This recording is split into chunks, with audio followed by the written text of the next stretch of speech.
Well, it's about 10 o'clock on Wednesday, so it's time for relaxing painting with Dice and Dungeons. And in fact, there will be painting, and there will be Dice and Dungeons minifigs. And that will continue for, I don't know, maybe the rest, well, certainly the rest of this stream, because we want to get these guys ready for the show. And it's, for me, it's kind of a nice change of pace from working on the Apollo model, which has been, it's a nice model, but it's been kind of frustrating because the parts don't fit well and they're badly formed and all of that. But that too is going to come to a conclusion yet this calendar year, because I'm almost done with the descent stage of the lunar module, and after that there's just the command module, which will take a while. It's got tricky bits like window installation and control panels and stuff like that, and parts that definitely do not fit. But today I'm working on these guys, and this is the prototype here because the base is painted. And you can see what they're going to end up looking like. I'll just grab one that's sort of similar. What I have yet to do, at this point, it's just little bits of stuff. The backs of the boots and the insides of the gloves are not armored. And so they're being painted brown, which was the base coat underneath all of this, actually. They're being painted brown so that they look more like leather. And then the shaft of the baton is painted bronze. And after those two things are done, then this whole thing, this one is already done, is washed in a dark gray wash to make it look like this. So it looks more weathered and less shiny, and the detail in the armor is a little more obvious because the wash gets into the crevices, okay, that sort of thing. So I'll be putting on my head magnifiers and doing a little bit of brown touch-up on the gloves where they show and where it makes a difference, painting the batons, letting them dry a little bit, and then doing the wash. After the wash, then there's detail. I don't know if you can see it there. The lenses of the gas masks that they're wearing are painted that bright green. So I'll be painting those and trying to keep it in the indentation. If it gets out, then I'll be doing a little bit of touch-up with like a dark aluminium or something. So, that takes a bit. And then the beards all need to be painted different colors. There's going to be light gray and dark gray and blonde and maybe kind of a reddish orange. If Who comes on, who's supposed to come on to help moderate chat, I might do one in pink just to do it. But those will take a little bit of time because that's kind of detail painting. And then the shields are all painted this azure blue and silver highlight. So usually I like to paint the raised parts first. Usually I like to do that first and then paint the underside, paint up to the raised parts. But in this particular case, I'm going to do it the way Nicole did it and paint the whole thing azure and then paint the silver highlights after that. And I'm seeing, is this going to be true of all of them? Can't see. These are anyway. What can I say? I can't see close up with those glasses. Yeah, there's a flaw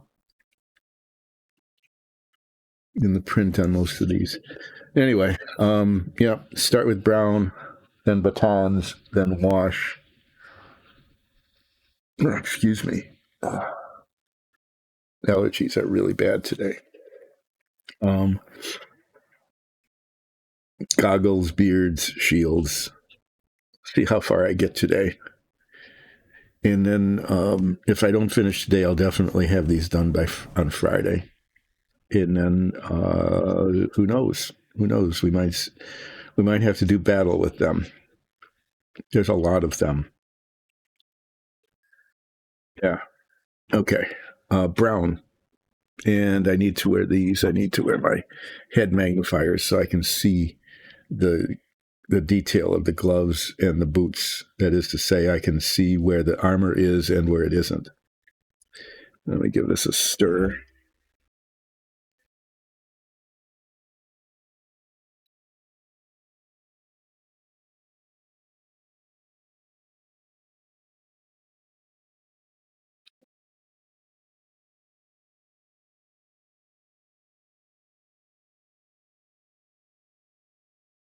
On Monday, we had some nice people joining on chat talking about Dungeons and Dragons campaigns, which was kind of cool because despite the fact that most of the time is being spent building submarines or Apollo models on this stream, we are Dice and Dungeons, and we are Dungeons and Dragons. So it was kind of nice to be able to focus in on that. Okay, let's see if I can focus in on this. So this is just going to be little tiny painting stuff with the tiny brush, which may or may not stay on screen. Let me move the camera this way a little bit. There. My highly unsophisticated, not a studio camera.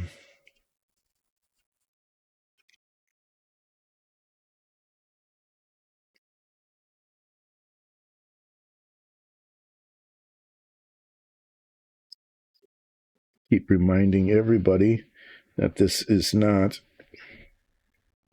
a highly sophisticated how-to painting show. This is basically a promotion for Dice and Dungeons. I'll just have to say that. That's what it really is. And in the process, you get to watch me build models, or in this case, paint minifigs.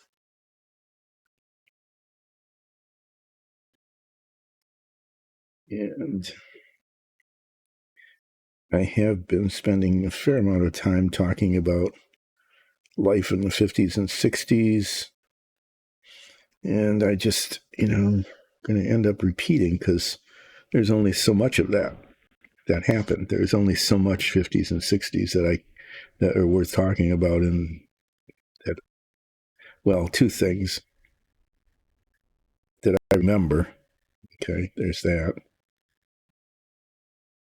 And then that they're worth talking about.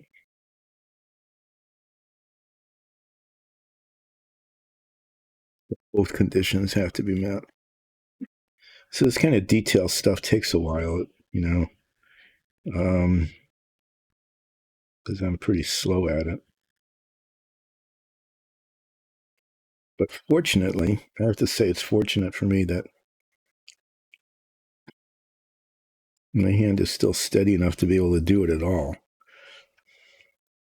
When my hand stops being steady enough to do it at all, then we'll have to do something else on this stream.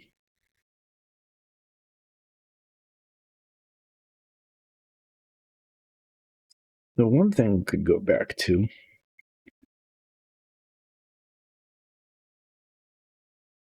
one of my favorites from the 60s and 50s coming up was Tom Terrific. I don't know if you can see them. Yeah, there's there's a frame behind me there.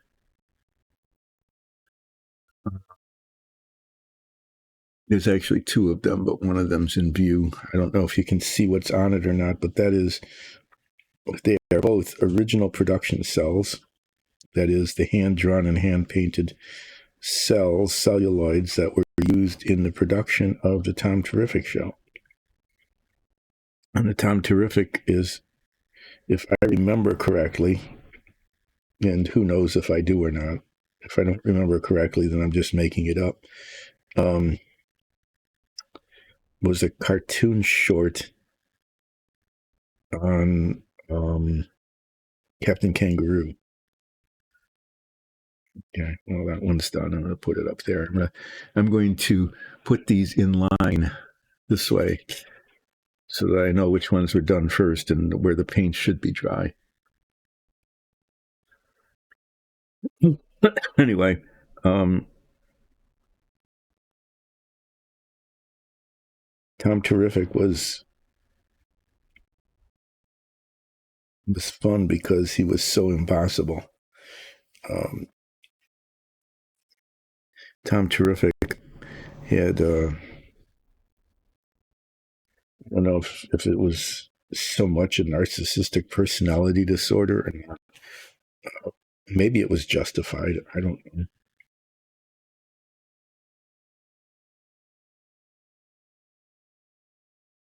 He claimed to be the greatest hero ever.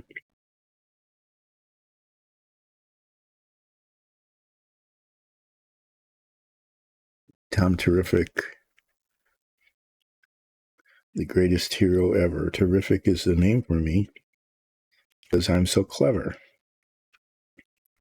And basically, Tom Terrific was a shapeshifter. Okay. Or in our D&D campaign, a changeling.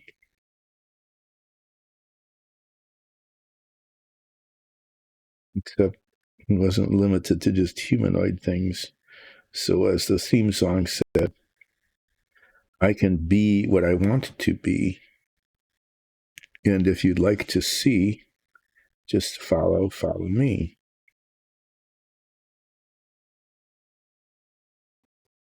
And this is all intro to the cartoon.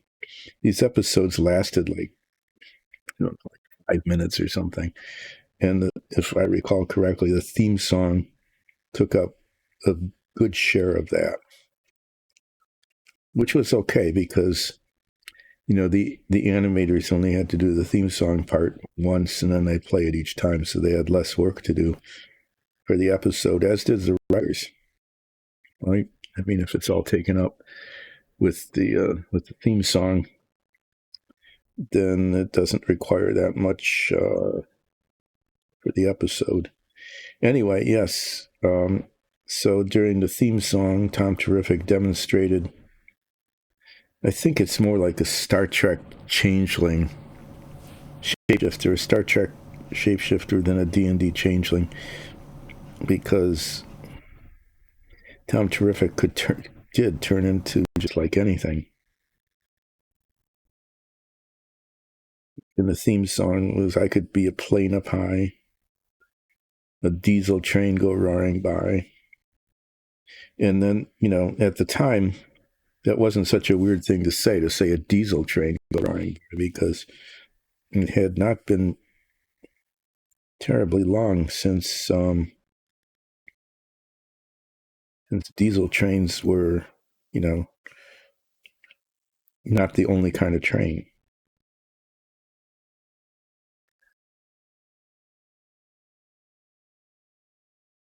Then demonstrating even more shape-shifting skills. He showed it was, I could be a bumblebee, tiny little bumblebee, or a tree. It's me.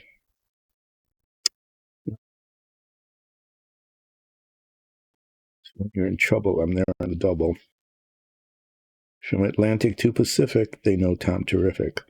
So there's a couple of things then that you picked up from the theme song. One is that this was a U.S. American kind of thing, because from Atlantic to Pacific could be Canadian.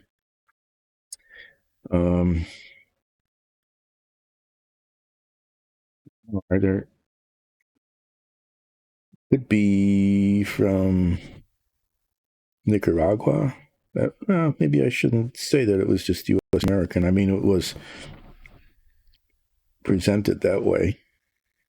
because I was thinking from Atlantic to Pacific kind of, said that. But let's look at geography. Could be Mexico, because that country goes from Atlantic to Pacific. Could be Nicaragua.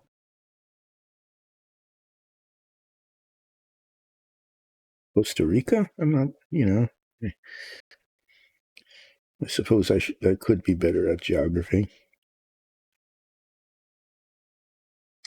I'm not sure.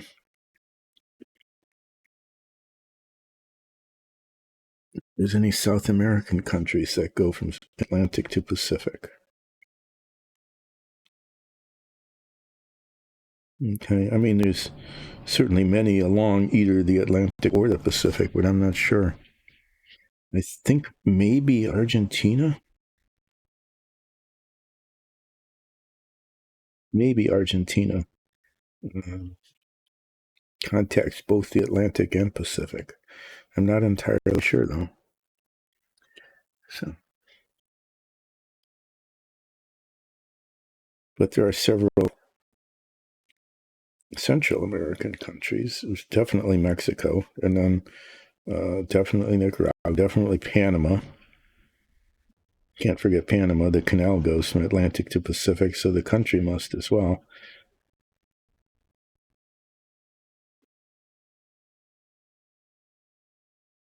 Don't know if Costa Rica does. I don't know what Costa Rica is definitely on the Pacific. I don't know if it goes all the way to the Atlantic or not, or if there's. I think there's an Atlantic coast.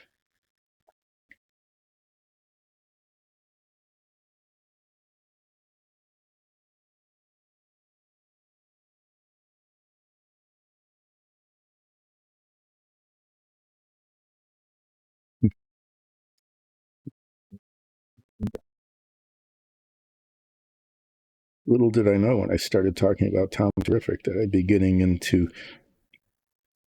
efforts to remember the American continent's geography. Because, Tom Terrific boasted about from Atlantic to Pacific, they know Tom Terrific.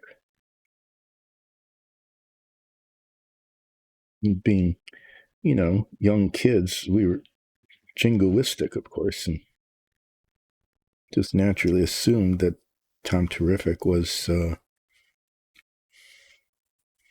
U.S. sort of thing.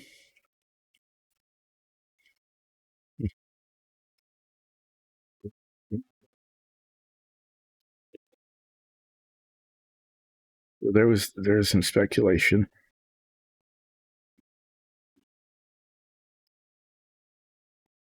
Pointless monologue about that. Well, anyway, being, thinking about it, definitely being more of a Star Trek kind of shapeshifter than a D&D changeling, because inanimate objects like a tree, insects, bee, mechanical things, train, plane. Okay.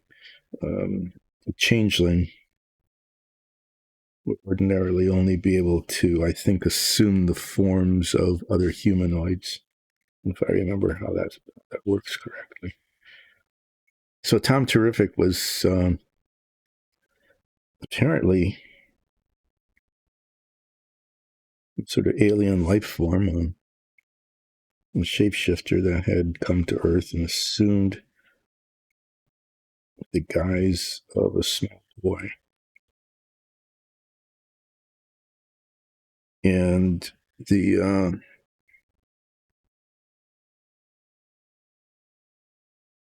he had a trademark thing. He had a thinking cap, which if he wanted to think of something or about something, would put on the thinking cap. And the thinking cap was a funnel, a metal funnel that he wore on his head. And I don't know if you can see these behind me or not, but Tom Terrific is there wearing a funnel hat. And if I remember correctly, he had to be, I don't know if he ever didn't wear his thinking cap, but I know he had to wear his thinking cap in order to change form. And when he did change form, this was kind of interesting. He kept the face, so like the bumblebee in the tree or the diesel train or the plane all had his face. So it wasn't a perfect change. He somehow maintained his identity that way. I think though that's so that we as viewers, being children, would recognize Tom Terrific in shapeshifted form. But not only the face, but also kept on thinking cap. So when he became a bumblebee, it was, Tom Terrific face instead of a bee face, but there was also thinking cap, a little funnel on its head. It was actually kind of cute, I guess. Bee buzzing around with a little metal funnel on its head.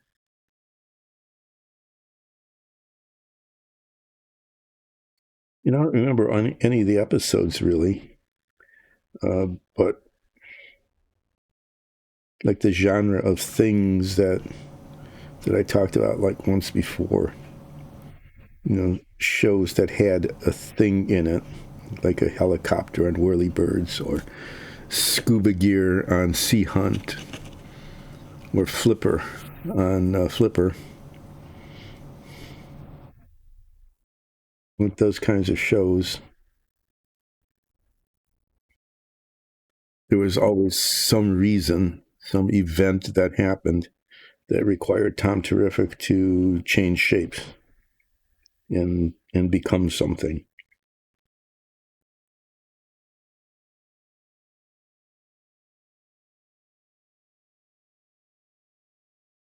I said I can't remember any of the specific episodes, so I can't recall, what shapes he became or why.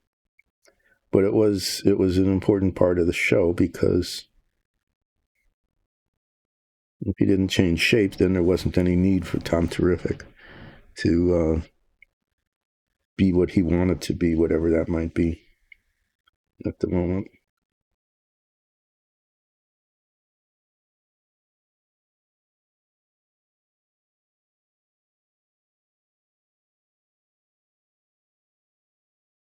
Painting these gloves brown is probably one of those unnecessary things. And if these were display models, it would be really important to get the delineation between the leather and the armor perfectly right and all of that kind of thing. In this particular case, after they're washed, you won't really be able to see them much at all. And then if they do appear on the show, they're going to be on camera at a distance.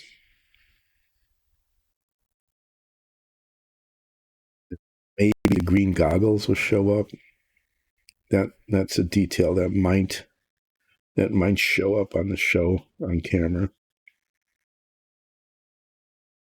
I don't know that anybody's going to notice whether the little bit here, on the Grotfeld's calf is painted leather color or not. But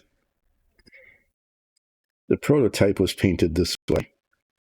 And I was instructed to make this detail shown, so that's what I'm doing. So here I am, hunched over, painting leather color on the backs of the boots and on the hands. So after I'm done with this, I just got sloppy there. Yeah, I shouldn't. Just got a little bit lazy. So after I'm done with this detail, I'm half done now. That's 5 out of 10. Then I'm going to paint the crafts of the batons that they're holding.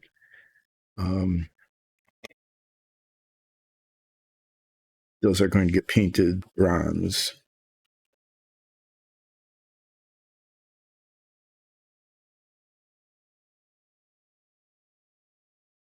And then all of this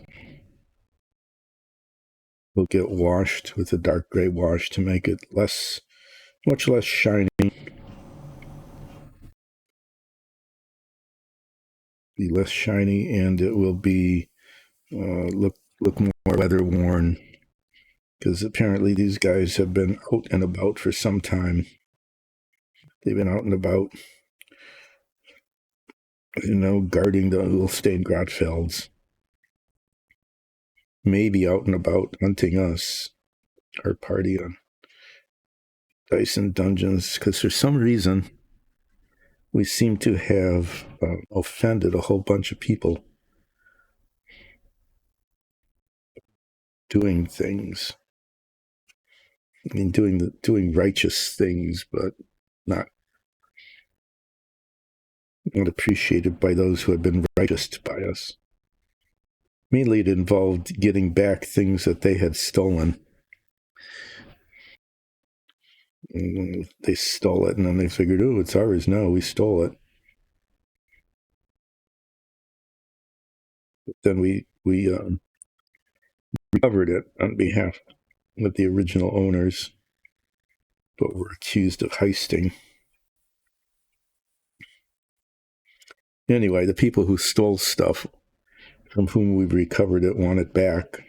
I think these are representing some of those folks.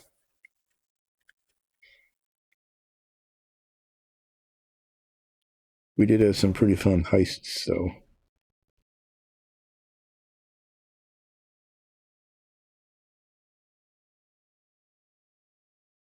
He really, just really well planned. Zoria was good at planning these things. Changeling Druid.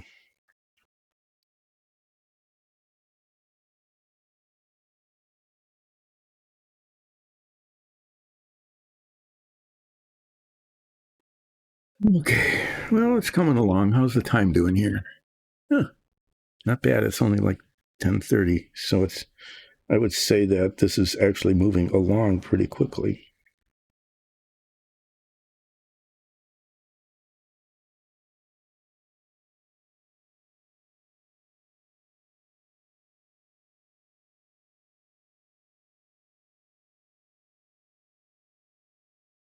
So yeah, Tom Terrific, right?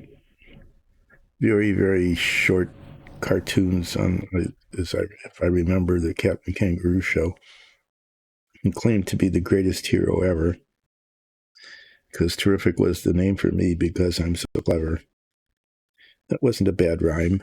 As rhyming and songs go, that wasn't too bad. I can be what I want to be, and if you'd like to see, follow me. So the theme song, it really wasn't that bad. It can be a bird up high, a diesel train go roaring by, a bumblebee, or a tree. It's me.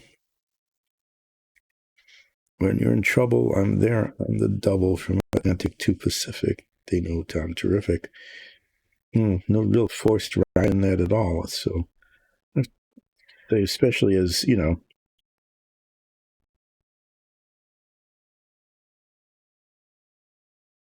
cartoon animation in the in a show like that wasn't bad. Pretty decent theme song. And then at the end of the theme song, not at the end of the show, but the end of the theme song, Tom's companion introduces himself. And his companion was Mighty Manfred, the Wonder Dog.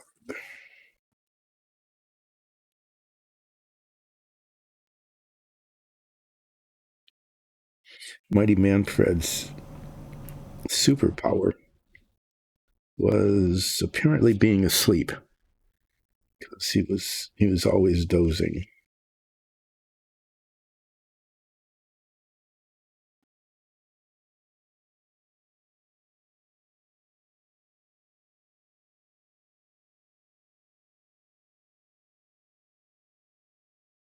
I'm Mighty Manfred, the Wonder Dog, and then would smack his lips and fall asleep again.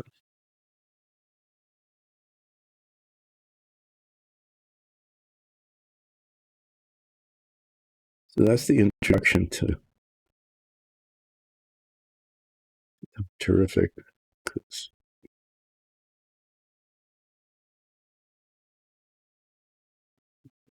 For some reason, I don't remember why, but I just remember really kind of liking it. I think it actually was clever. Sure, that Tom Terrific was the greatest hero ever because he was clever. But the cartoons were clever, if I recall correctly. And who knows if I do. But anyway, yeah, I've got original production cells of Tom Terrific and Mighty Manfred back there.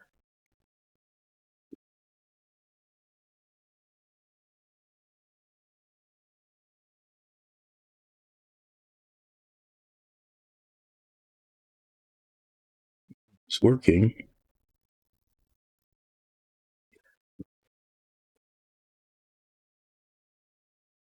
You might have recognized my very poor rendition of Maynard G. Krebs from the Dobie Gillis show. Another thing from the 60s or 50s, maybe even.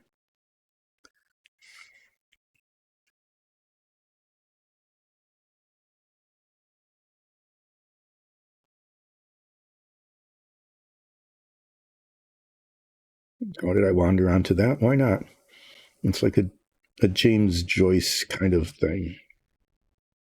This painting stream where James Joyce introduced a writing style, stream of consciousness, which just basically meant you didn't have to pay attention to like plots or anything. You just wrote about the meanderings of somebody's whatever was going through their head at the moment. So that's it. So this is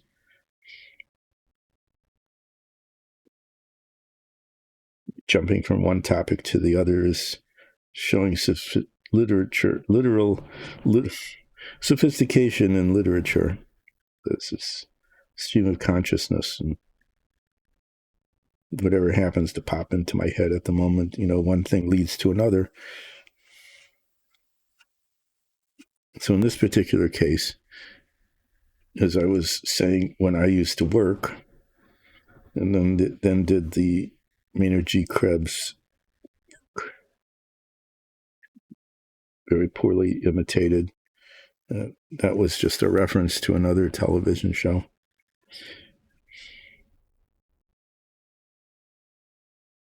So maybe I'll meander over to that and talk about the Dobie Gillis show for a while. I can come back to Tom Terrific later. These things usually come around in a circle, right? I mean, that happens. Kind of meander off and then come back again at some point in the future. I think that happened. Didn't that happen in Prey Home Companion? Back before it turned out that Garrison Keillor, was like any other guy, just kind of a slime. Anyway, I'm not going to wander off into that, though. So Dobie Gillis was, I think, at the beginning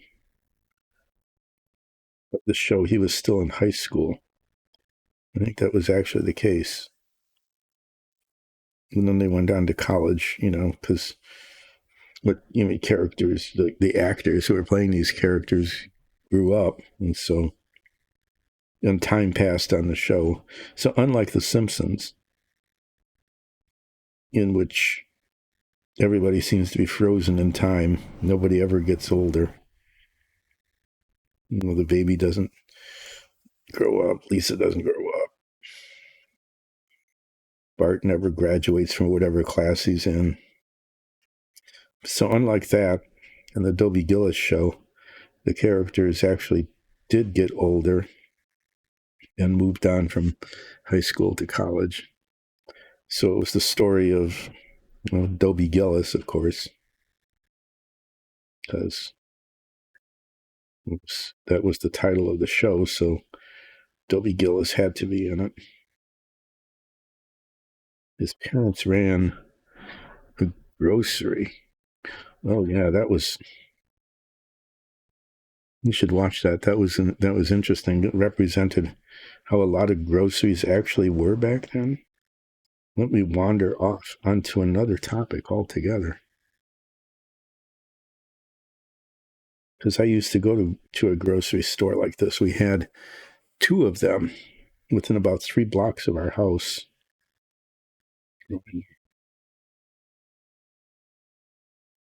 This was before supermarket.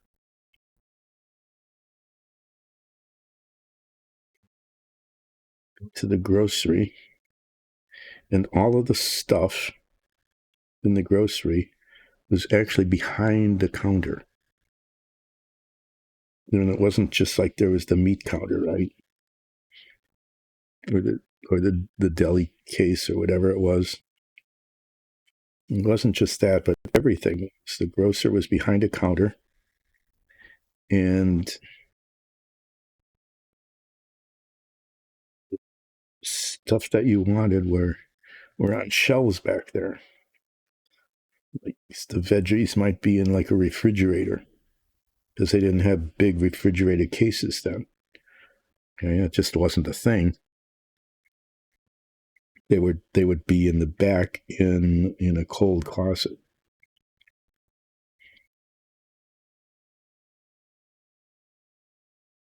And the dry goods, the cereal and the cans of beans and those kinds of things, were on very, very big shelves, like floor-to-ceiling shelves. And so one of the features, well, you told the grocer what you wanted, and they would get it for you. So that was basically how it worked. Like if you wanted 3 pears, a head of iceberg lettuce, some celery, and a half dozen carrots. If they were refrigerated, they go back in the refrigerator case and bring it out and set it up on the counter for you. But the dry goods, all the cans and boxes and stuff, were on these shelves. And what I remember is that they had this picker tool. It was a big, long extension handle with a gripper on the end, like that. Okay. And they would reach way up to the top shelf and bring down the things that you wanted. And I think, there might have been a few things that you could pick out yourself. I think they were mainly like, the stuff you get, the shiny stuff at the end of the aisles that you get nowadays, like candy bar and gum and stuff. They were always right there by the cash register, though, so that you wouldn't just walk off with them.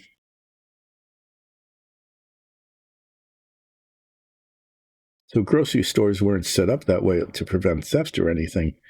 It's just how it was. And there weren't big display shelves. things like that that were just shelves full of stuff.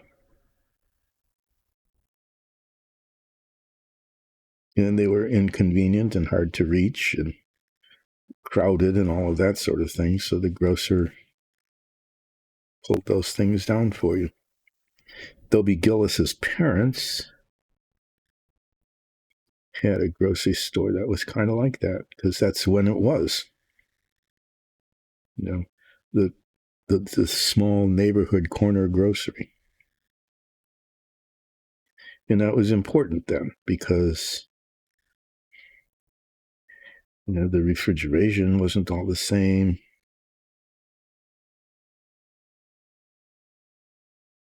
I mean, there were refrigerators, but they weren't necessarily really the best or anything like that. So it was still one of those things where it was fairly common. If you needed something for that day, you would go out and get it that day. That's how the corner groceries were set up. That particular corner grocery was, of course, killed off when the big self-service supermarket opened up 5-6 blocks away from the house. It was much less convenient, but there was no way that the corner grocery could keep up with the pricing and selection. They had limited shelf space, and so there was limited availability of stuff. Anyway, that's how I got from Dobie Gillis to that, because that's the kind of grocery they ran. And that's the kind of grocery I grew up with. That was sent over there frequently to pick things up. Sometimes, phones, we had telephones, sort of, right? You'd call ahead and have the grocery order would be ready for you when you got there. And that made sense because they had to pick all the stuff off, even if you were in a store or not in a store. But more often than not, you'd just go over with a list and hand the list over to the grocer, who would look at you and say, "Hey, kid." "Oh, yeah, I know you," because, they got to know you after a while, being in the neighborhood and showing up every other day or so.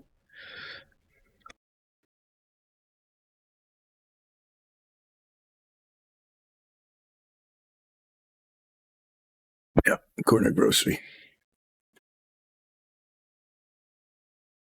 That was the one we went to most often.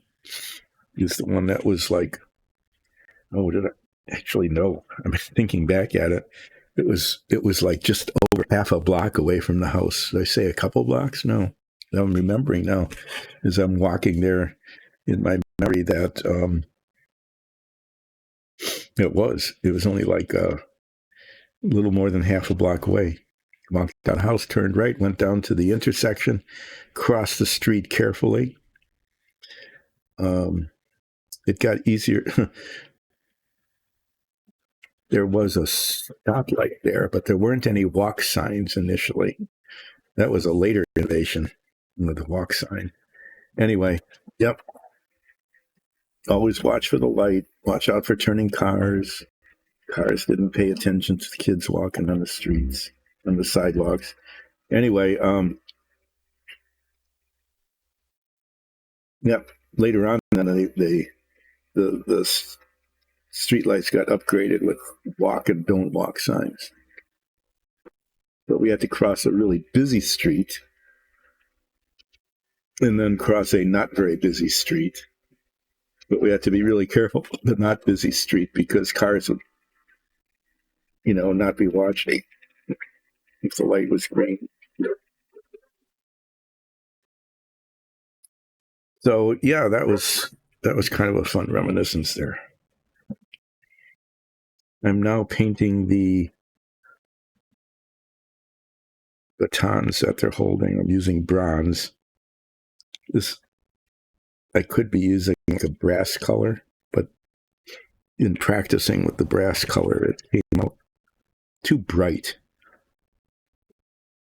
for what's going on here. This bronze color is, a nice brownish kind of color, but it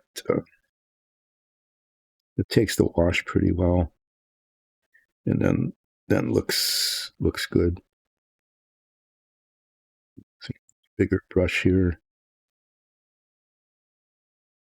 Yeah, trying not to get it on its hand, but it's not that critical because it's all going to get washed in dark gray wash, and that wash will cover a multitude of,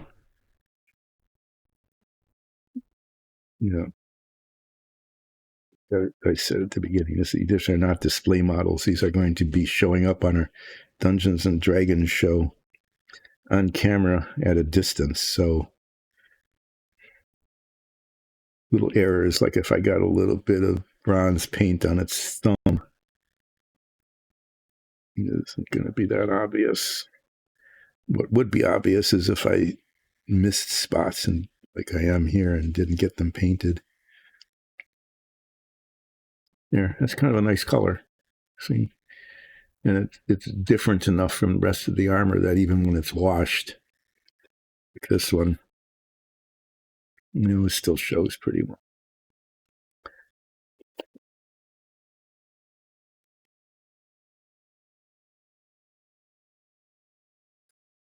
There. Squeezed out like 10 times more paint than I needed.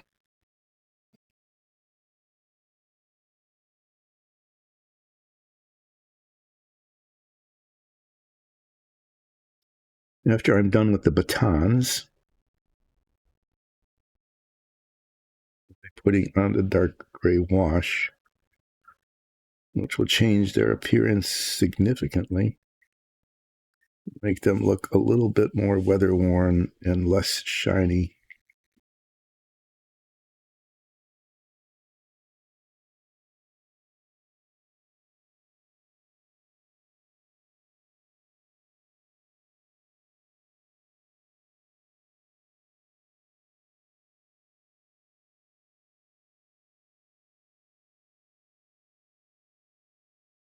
Using this brush is not grabbing the paint. Yes, now it's starting to absorb it a little better.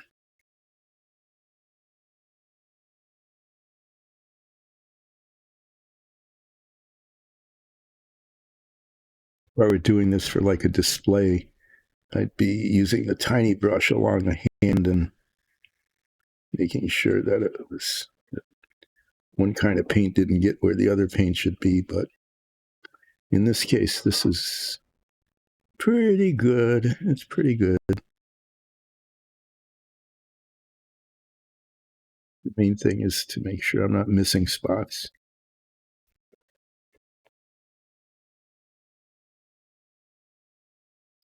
After the wash goes on,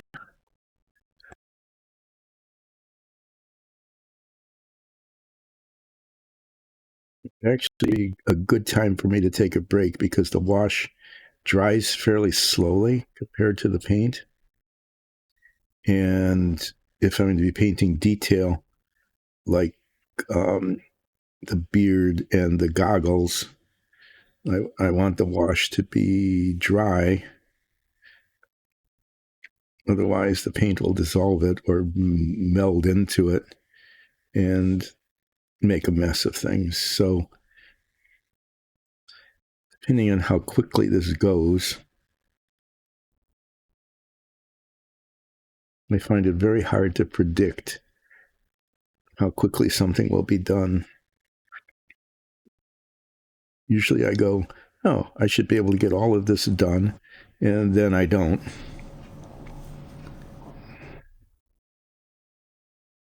So that's become kind of a feature of this stream, is that I'll talk about I'll talk about what needs to be done and what I'm going to be doing next. But frequently, I don't get done what I talked about getting done. It just doesn't happen. I can, with a great deal of certainty, though, predict that I will be able to get these batons painted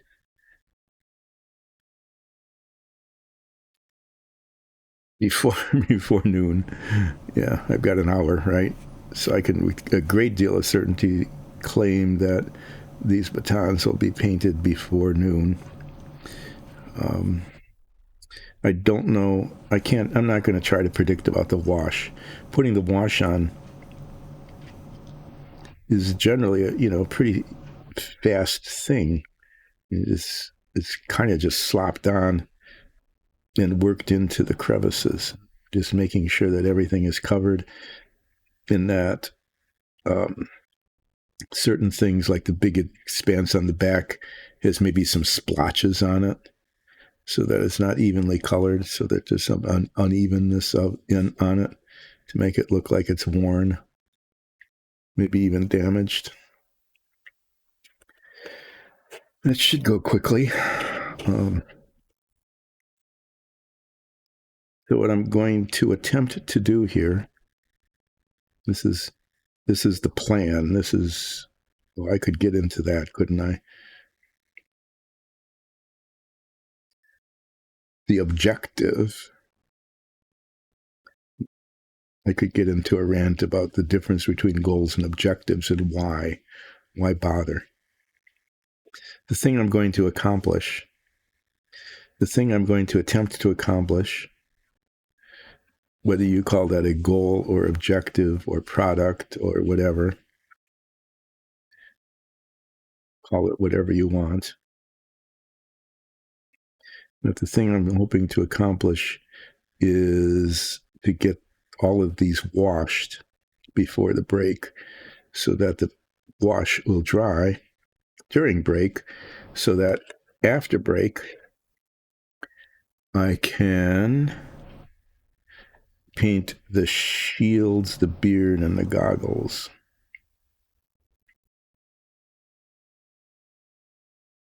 And I think I'm going to start with the goggles, actually. Painting the little green dots on the lenses. Those are the ones that are more likely than not to have the paint slop over to where it shouldn't be, because they're tiny little dots. And then I'll touch up the rims of the goggles where it slipped over.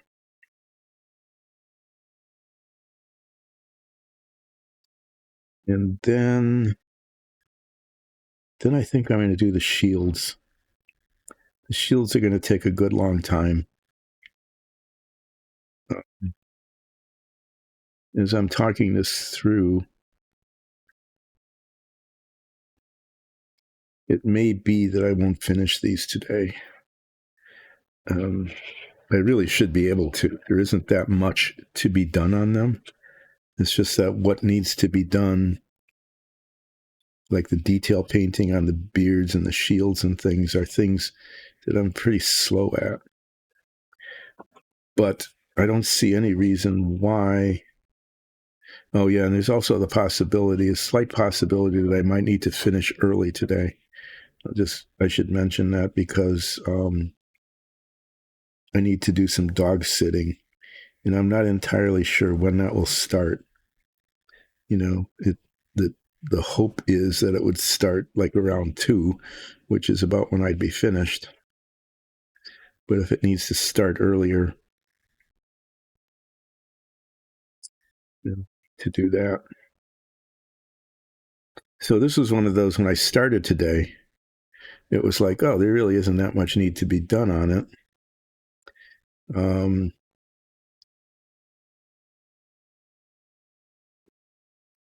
But the pace at which I work,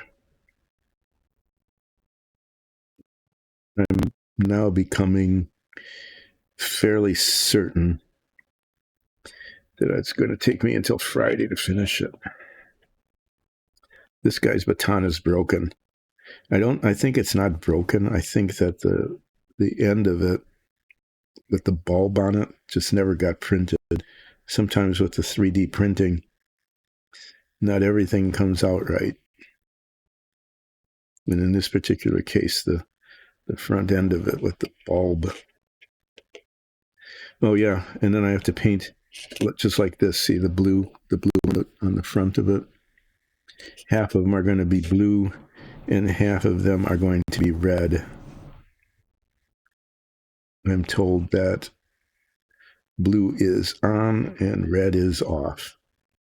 So some of these will have whatever this baton does. I'm sure it's not good. We'll find out in the show. Some of them will be active and doing whatever they do, and some of them will not be.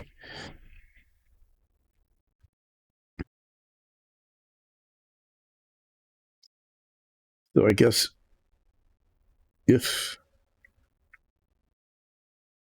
unless there's a disaster with the wash,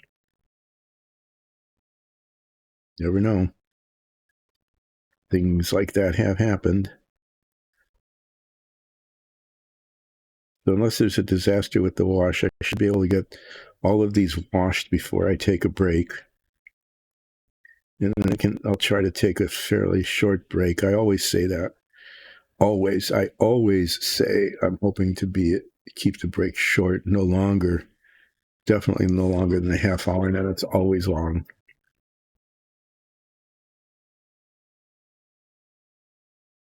So like an old comedy show, it's kind of like a running gag, right? Oh yeah, I'll take a half hour break, or I'll try to keep it to 20 minutes today or whatever. And it's always something comes up, and it always goes like 35 to 40 minutes, sometimes 45 minutes.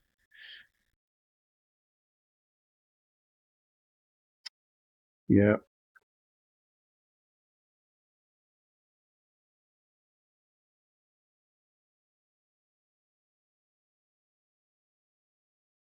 I'll be using the same brush for the wash because it'll hold a fair amount of it, and it's got soft bristles, and so the stuff will slide around, and I can get it into the nooks and crannies in the armor.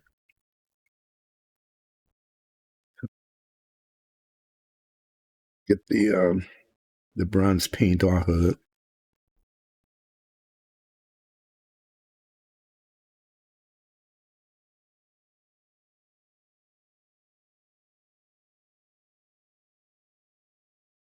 Okay. Yeah. So these will dry here.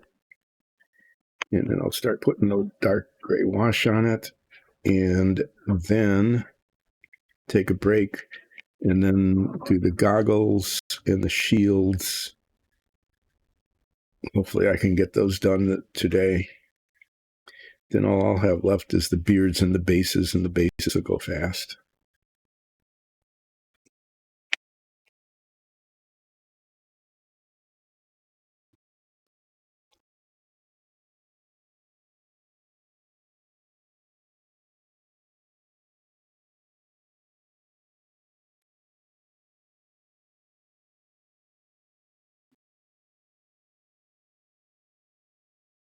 Is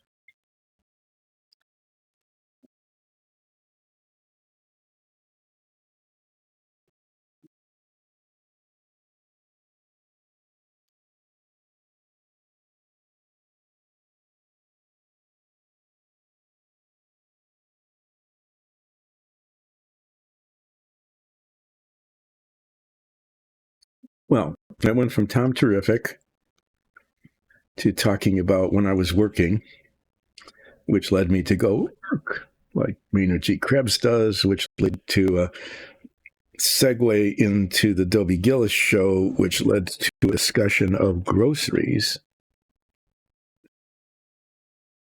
Full service corner groceries from the 50s and the 60s. And I think it was probably about the mid 60s when the corner grocery had to give up because the self-service supermarket, it wasn't self-checkout. That didn't happen. Self-service in the sense of you pick the things up off the shelf yourself. It was like, ooh, yeah, you go to the store and I remember my parents talking about that, these new stores. You didn't ask for stuff, okay? And the grocer didn't pick it out and give it to you. You just picked it up off the shelves yourself. And then that's how this works. This goes everywhere, so I don't have to be careful about, where I get it and where I don't. I just wanted to get it on everything. So the first part is to get it on everything. And then the second is to go around and add extra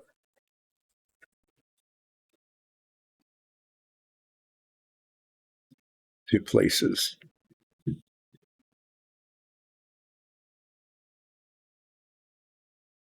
Yeah, so the groceries then became places where you just pick things up. And that was a thing. That was an innovation. It's hard to imagine that now. Okay, that was some sort of novelty to pick your own groceries up from the shelves. I mean, you didn't have to ask for it. There were certain places in the grocery store where you did have to ask for assistance, though, like at the meat counter and actually in produce as well. There were assistants in produce. Why? Because the produce was weighed. It was either counted or weighed. They were just, and there weren't little scales at the checkout counters. Nope, those didn't exist. So there was usually an attendant, I'll call it, in the produce section, who would weigh and price your produce. Later on, there were actually self-service scales in the produce section. You could weigh your own produce, but initially, even though it was like a self-service situation,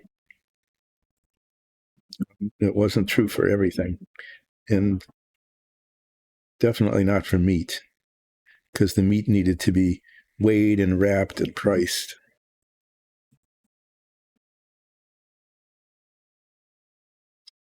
And checking out, the people who did the checking out, there was usually a person running the cash register and another person bagging in order to keep things moving along. The cash register, there weren't scanners. Everything, each item was individually priced, so someone had to read the price. And I came out okay, I think. See, show a contrast here, before and after. Every item had a price tag on it, of course, and the person who was checking you out had to read the price and punch it in. And they became, these people were really, really fast. It was pretty amazing. But because they were people, right, and they were moving really quite fast, there was always the possibility that errors were made, and that you were charged the wrong price. So, like, instead of something being 37 cents, it might have been like 57 cents, or, the wrong key got hit. So there, back then, the big long paper receipt that you got, it was, especially earlier on when these things were first happening, and errors, checkout errors were common. You'd even read about it in things like Consumer Reports magazines, checkout errors and how common they were and which direction they went in. So of course you took your paper receipt and then spent, I don't know, half an hour or something going over the items that were purchased to make sure that the prices were right, that they matched up with what was on the paper with what was on the can or the box or the package of meat or the bag of celery or whatever. So yeah, that was kind of a ritual, was checking the receipts. And sometimes there were errors. Sometimes they were in your favor. Sometimes people were really honest, and say, oh yeah, well, this should have been 29 cents, but you marked it 19 cents. Sometimes people were honest that way, but more often than not, when one checked your grocery receipt against the items in one's cart, only the overcharges were brought to the attention. And then you'd go to the correction stand. I think usually there was a cashier available who could make corrections, and oh yes, sir, you're right, or yes ma'am, or whatever. My parents did their grocery shopping together. And then you'd get your dime back. Usually that's about what it was. And then a correction receipt was issued.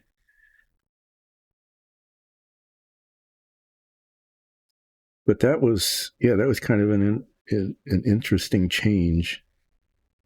And then the corner groceries just disappeared. So we had one grocery that was just like, I thought it was further away, but thinking back at it, it was just a little more than half a block away. And then there was another grocery that was 1.5 blocks away. And we didn't go to that one very often. It was smaller. It was a much smaller grocery, if I recall. I mean, they were all, both of them were just like one room.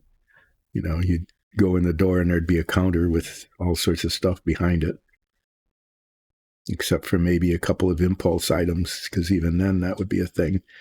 Yeah, that one dry. Take this one off. I think this came out okay. I'll have Nicole check them for me during over break.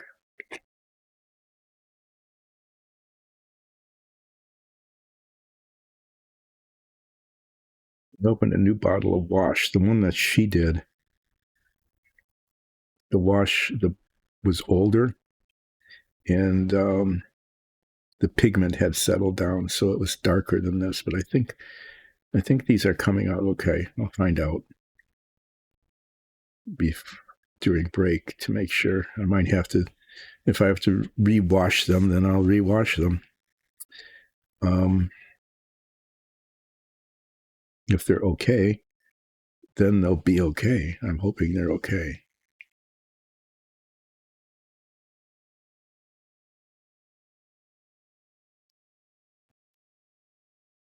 But the other one we went to, I remember this because this was a cause of familial childhood embarrassment.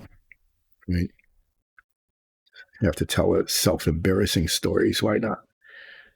So the main grocery we'd go to all the time was like half a block away, and the grocer knew us, and we were always buying stuff. Except we actually still had milk delivered then. I'll just do that as a little aside. Always have to, wander off with the stream of consciousness kind of thing that's going on here. Anyway, yeah, milk was still being delivered.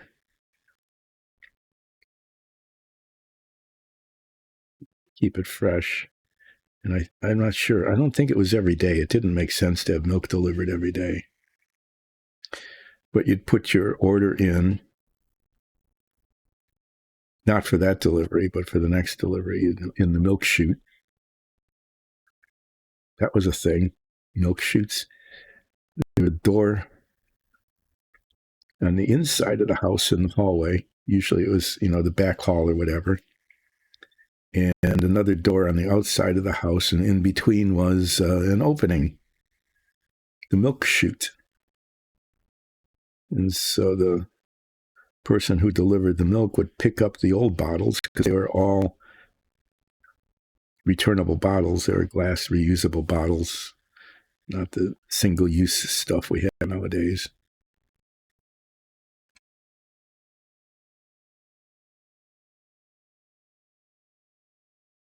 So they'd open it up from the outside, pick up the old bottles, pick up the paper slip that had the order for the, what to deliver the next time they came.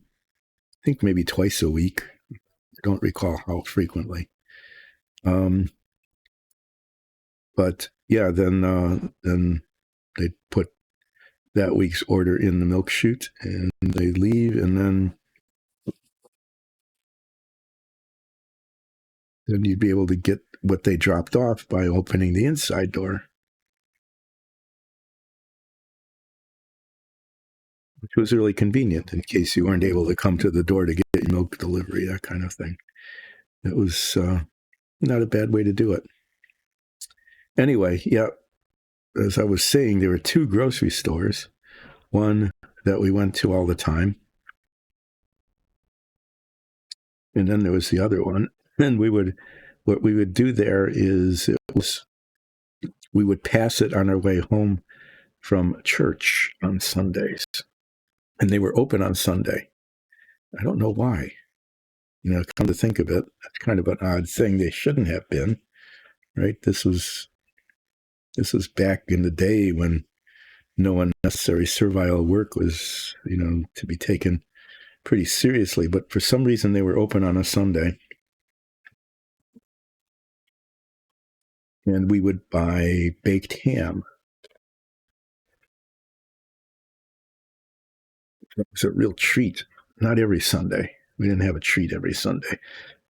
But on some Sundays, we would stop in, as did a lot of other people. It was kind of a thing to do, okay?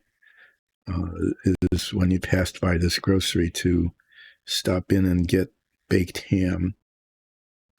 They had two kinds. They had boiled ham and baked ham. I think there was even a third kind of ham preparation. But the baked ham was the best. It just had better, fuller flavor. So we would get baked ham, and we'd have baked ham sandwiches on the butter crust rolls that we had purchased on Saturday at the Fresh Bakery. It wasn't typical that grocery stores had bakeries then. They were small. They were meat and veggies and dry goods, packaged stuff. They didn't have bakeries. Sometimes, they'd have packaged bread. But usually within walking distance, and in our case, it was like 3 blocks away, maybe. And if I'm remembering that right, and I'm pretty sure it was about 3 blocks away, there was a really good bakery. So we'd get hard rolls and rye rolls and stuff from the bakery on Saturday because they weren't open Sunday. And then we get the baked ham and have ham sandwiches as kind of our Sunday breakfast, really, because we'd go to church early.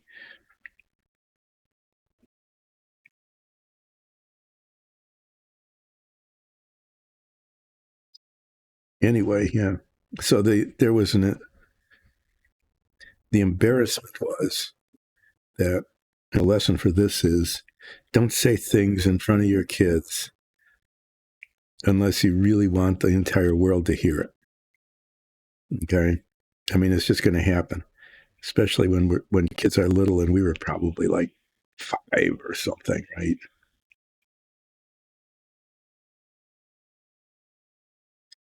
So we'd be in there getting our baked ham, and then I don't remember if it was either me or my brother. We must have been really young. I'm guessing I wasn't much older than maybe 5. My brother was a year and a half younger. Is like, as you're wondering whether or not you'd be able to get a nickel candy bar or something as a treat, you'd go, Mom, why do you call this place Sloppy Joe's? And you say that loud enough so everybody can hear it. I never really knew. I mean, they didn't answer. Like, why do you call this place Sloppy Joe's? I'm guessing that it wasn't kept as clean as the other grocery store. I don't know, but there was a great deal of embarrassment, and I don't know. I'm sure we got ham from there before again. I don't think we were banished, but we probably should have been. But that's one of those things where you just, if you don't want your kid to blurt that out at the grocery, then don't say it in front of the kid, because they're gonna wonder. It's just part of the curiosity thing. Anyway, all of what does that have to do with anything? What it has to do with is grocery stores, because one was run by Dobie Gillis's parents, and that's how grocery stores worked before the self-service supermarkets really got going.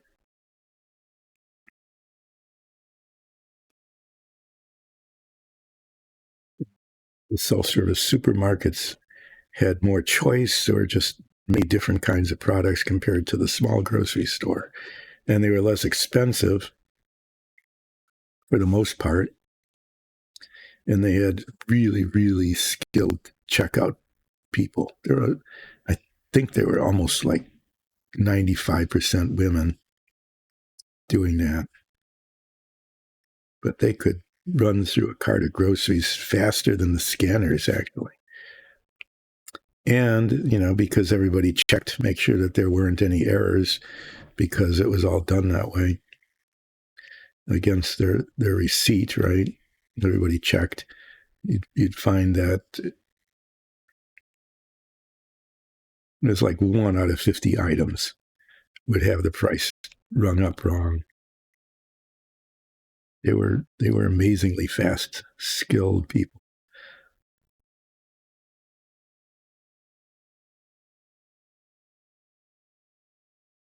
It was not unskilled labor at the time. It was like a skill that was every bit as skilled as being a high-speed typist.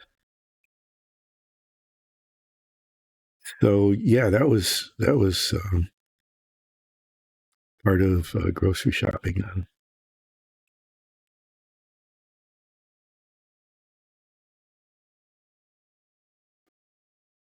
But it wasn't. I mean, it was just a change. Things just changed, and I think maybe we all felt kind of sad that the corner groceries had disappeared.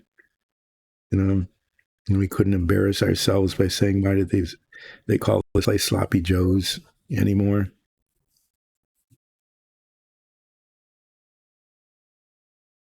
And by today's standards, the supermarkets were pretty tiny too. It didn't have 15 kinds of cornflakes. There were 2 kinds of cornflakes, that kind of thing.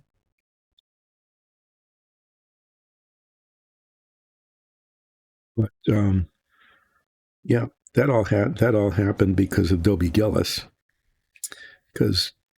And Dobie Gillis all happened because I was talking about Tom Terrific, and I'm gonna skip over Dobie Gillis for now and go back to Tom Terrific.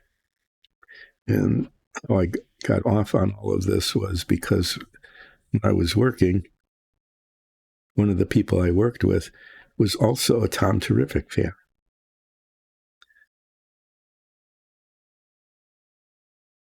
One of the few people that I worked with that actually remembered Tom Terrific and would admit to liking it.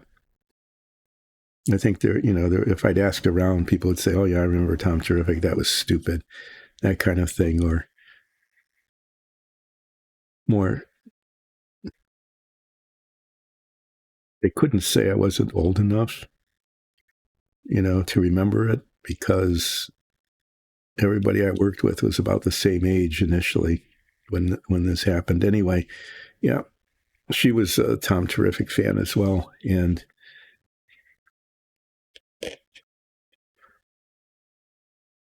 one day it's a very sweet thing. Brought in a couple of funnels.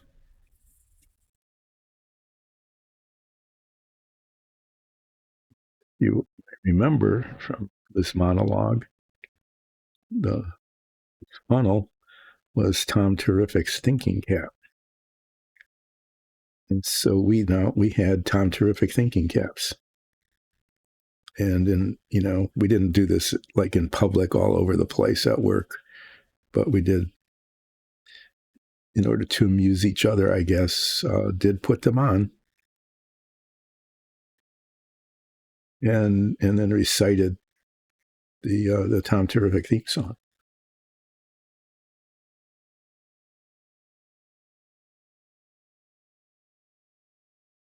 And so that, listeners, is how I got onto grocery stores and the transition from the wonderful, you can't serve yourself anything because it's all behind a counter. And the grocer had this amazing reacher thing that could reach up like 10 feet to pull things from the top shelf for you, to the self-service, the early versions of the self-service groceries that we know today, except they were much smaller and the number of products was much more limited than now. In some ways it was easier. There's two kinds of canned peas, okay? Is one, in some cases there was just one brand of something. There need to be more. There didn't, so there wasn't.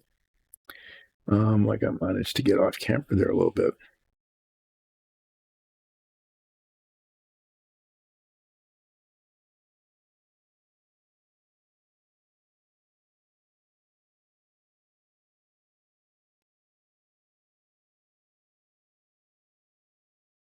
But that's how I got onto the grocery store, doing that. I've abandoned Dobie Gillis along the way now, because Dobie Gillis's parents ran one of those good old style grocery stores where everything was behind the counter, and they were the ones who got things for you and provided the service. Dobie Gillis's father was especially frequently behind the meat counter, I think. This is getting much darker as the solvent is evaporating a little bit. I'm going to put some in here to try to get some uniformity of saturation. Oh, that's going to splash. See, I've learned that lesson the hard way many times. Of if there's like paint, or in this case wash, in the cap, closing it, and it splashes and gets everywhere.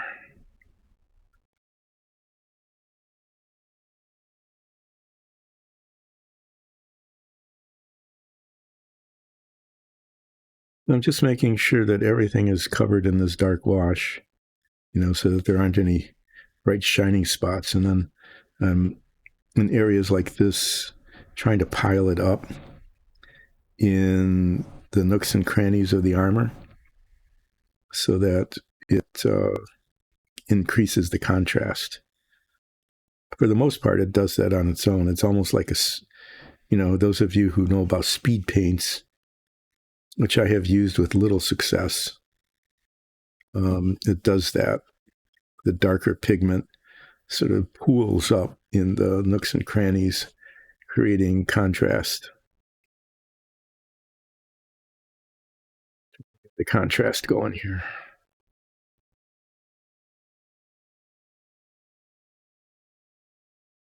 So it looks like I'm going to finish this a little bit before usual break time. But like I said, I need to let the wash dry. It dries more slowly than most of the paints before going on to do the detail. And I've got 3 more to go. So when those are gold, I'm going to look over the others to see if they need some more like highlighting in different places.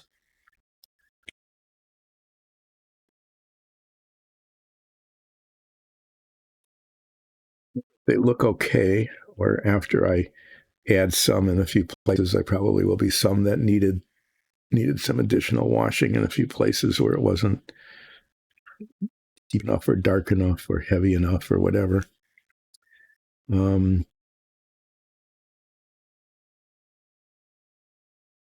Maybe I have missed a spot. That could be too. Is I definitely need to check them to make sure that I haven't like missed an entire spot, like an arm or a leg or something where it's still way shinier than it should be.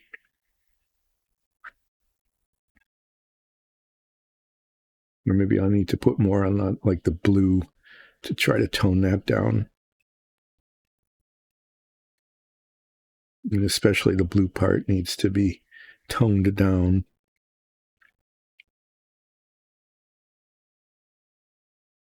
Anyway, after I'm done with this one and the next 2, I'm going to go back over the ones that I have done, just to check for significant flaws, or maybe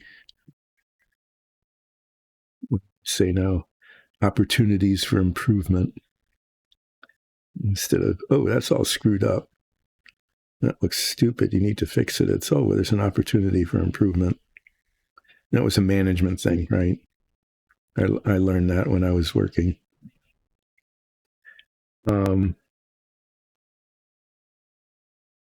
Yeah, so I'm going to go back over them to identify the opportunities for improvement. And then after I've improved them adequately, I'll take a break while the wash dries.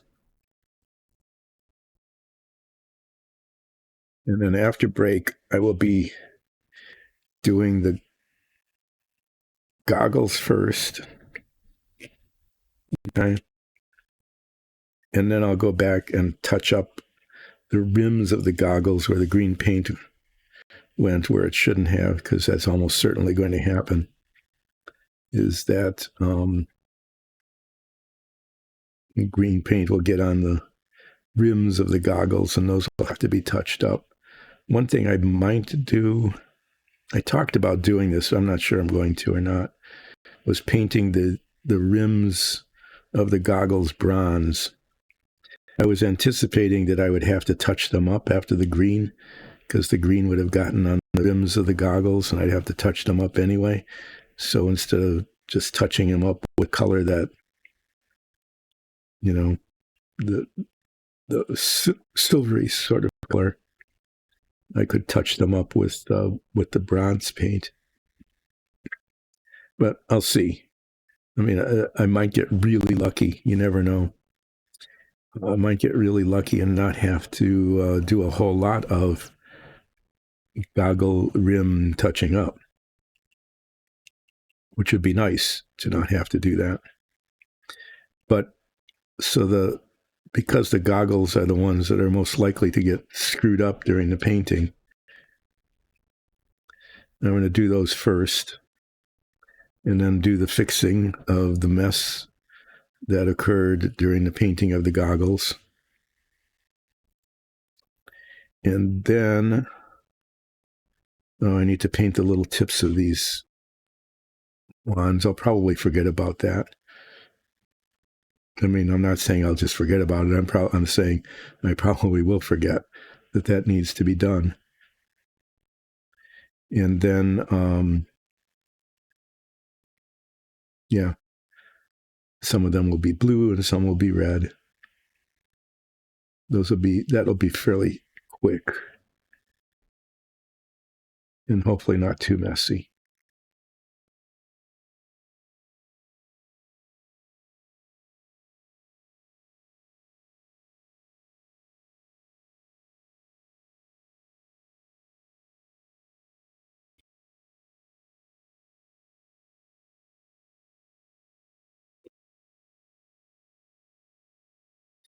So yeah, goggle touch up.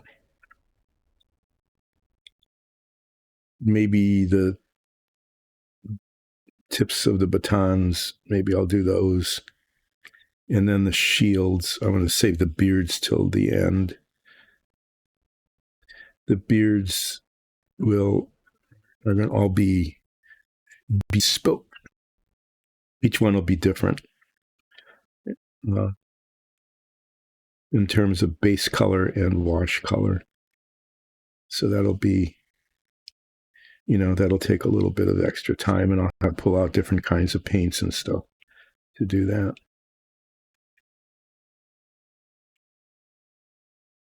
So at the rate this is going, although it was theoretically possible that I would have these finished today, in practice, it's probably not going to happen. I might get pretty far along yet. I'll keep going. It depends on when the dog watching starts and how much touching up needs to be done with the goggles. I think the shield painting should be not too bad. I think I'm going to paint, all of the inside bits, that blue, azure blue, and then that won't take long. But the touching, the filling in with the silver, that'll be slower. But I definitely want to finish these on Friday, so I'm going to get along as quickly as far as I can. So there. Okay.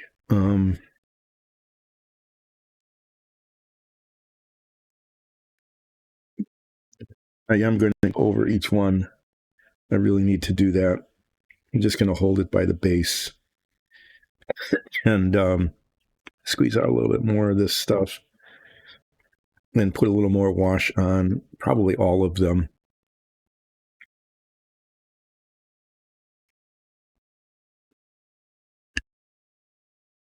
Just to darken things in a few places and get the pants darker. And just in the crevices, see if I can't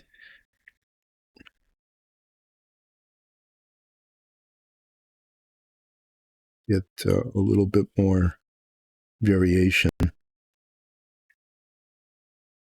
I don't want it to go, this part is not going to be even.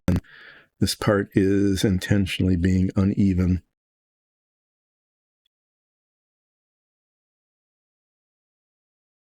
Trying to get it to pool up in the crevices.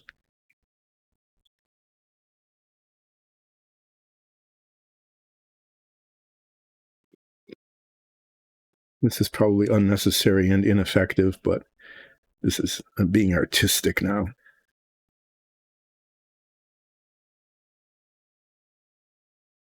Here I am doing artist stuff, kind of. Putting some emphasis in certain areas.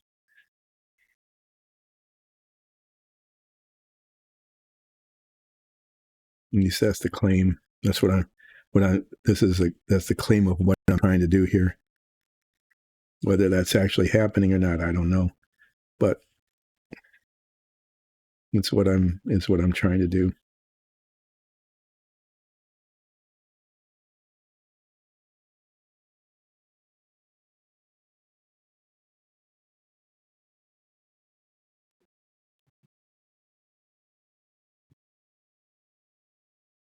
So after I successfully become artistic here, Nikki would say, well, just, try to emphasize the areas that would show more wear or would pick up a little bit of dirt because of a crevice or something, and, actually be real intentional about it. And then she would succeed, but I'm just making some things darker than other things.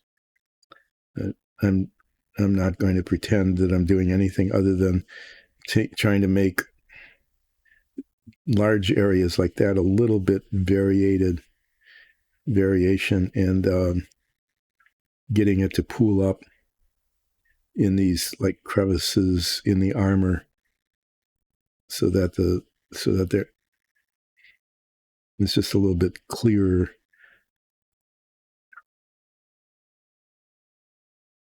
That they are there.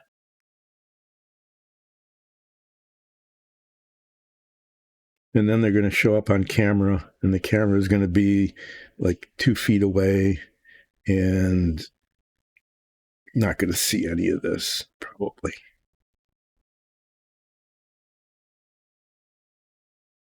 The important parts will be the shields and the beards.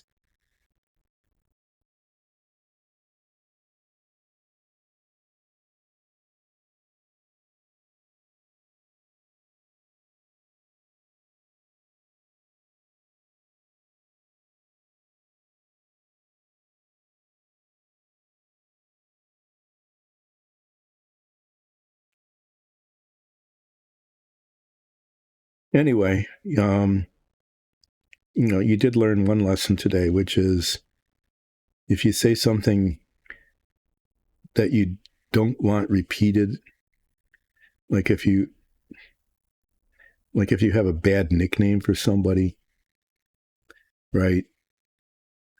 And then you invite them over to your house, your kid is going to say, oh, you're, and then use the bad nickname. Or my dad talks about you all the time. He says you do this, and then if especially if it's like your boss or somebody important in your life, it'll be the end of that because you should know better. So there's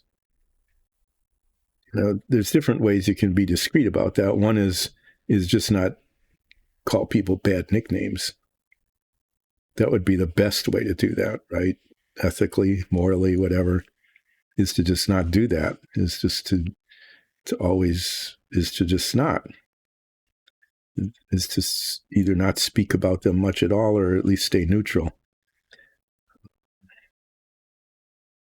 The other is to make sure that your kids never hear you if you use disparaging nicknames. That's next to impossible.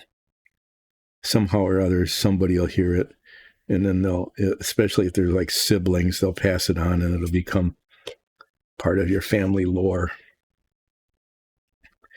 So there's that lesson that happened to us. And I don't remember if we ever, if like we were banished and never could buy baked ham again or not.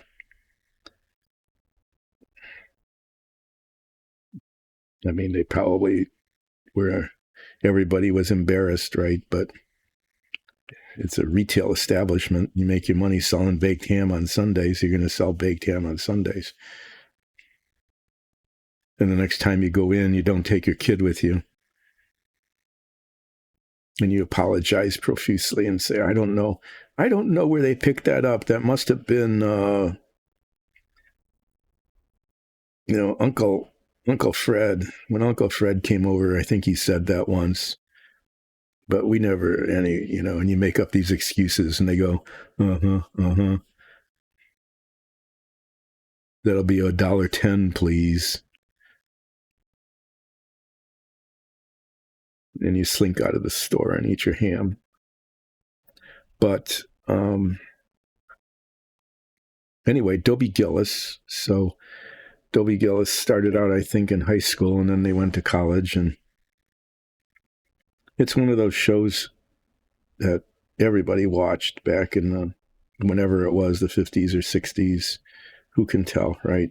They all kind of run together when it's that long ago. And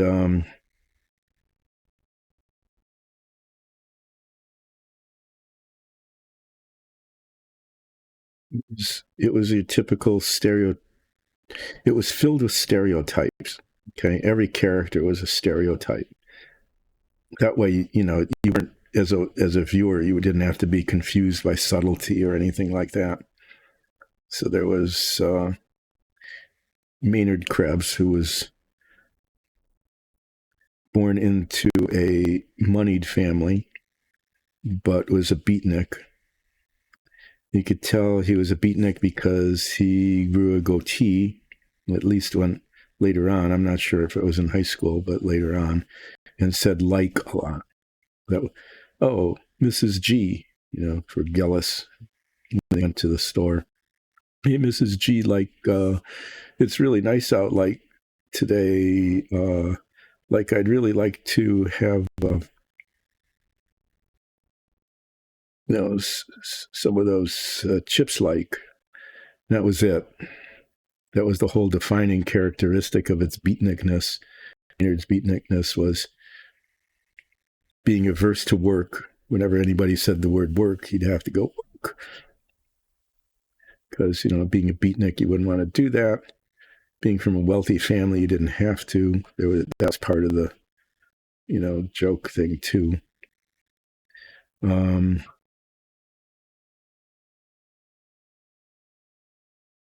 Dobie was just a boring white guy who wasn't very particularly athletic, but was always, what did white guys do when you were in high school and college? You just were going after girls, right? You had to go after girls all the time. So he was always had a love interest going on. Like I said, everybody was a stereotype.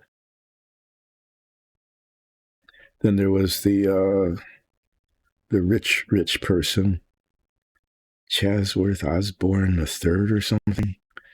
You always have to have multiple names, many names if you're wealthy, in one of these shows.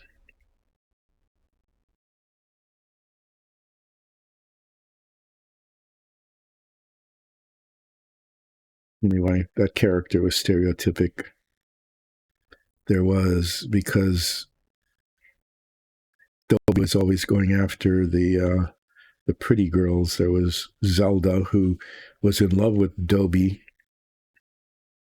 but she was just sort of a plain Jane kind of nerdy person, as much as nerds were in the 50s.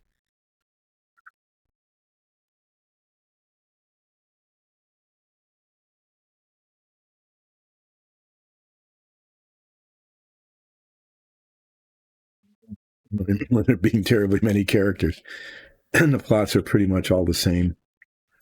So, but that was true of a lot of shows back then, is that, they'd be on every week. And it was not challenging. And television then was not challenging in any way, shape, or form, emotionally, intellectually, anything like that. It was, safe. Everything was stereotyped. You would know the type, and you'd be able to laugh at it because it was always presented as just a little bit more, extreme as stereotypes are than reality, which, made it safe and stereotypic and predictable. You could feel, I know what's coming, and it does. And you go, see, I told you. And it was pretty much the same show all the time. There'd be like 3 variations of plots. But,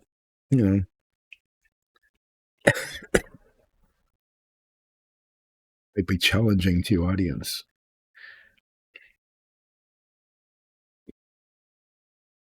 He's the third Chatsworth Osborne Jr. I think he was just a junior.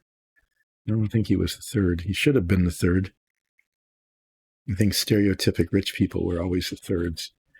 Anyway, I went to high school with somebody like that who had apparently a wealthy family and way too many names, and he was the third. Yeah, 4 names, 2 middle names. Had 2 middle names. I'm not going to use them because he's, I don't want to repeat about real people like that. But yeah. And so whenever we referred to him or said hello, we always used his entire name. We thought it was kind of funny, actually. But had 4 names, 2 middle names, and was the third, which means that the previous 2 not only had the same first and last name, but had the same set of 2 middle names. He was the only third that I ever really knew, at least that I know of, that used the third.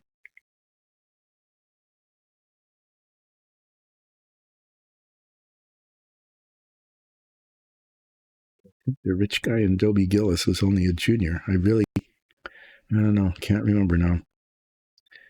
Not that that matters, because it just obviously doesn't. Okay, I think these came out all right. And yeah, it's a little bit early for a break, but like I said, the wash on here needs to dry. And then I come back after break, and I promise I will come back, but I can't promise that it will be in a timely fashion, because all the time that I've been doing this, I think I got back in a timely fashion like twice. I'm going to do little green goggle dots and then do goggle rim touch up and then work on the shields.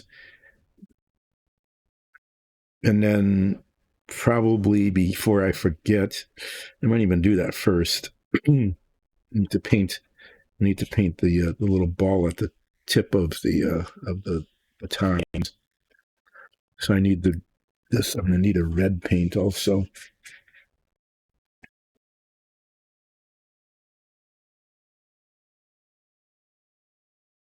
Picking out red.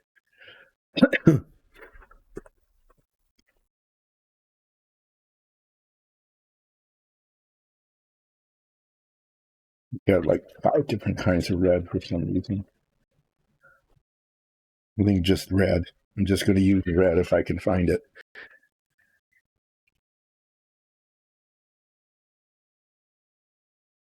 Put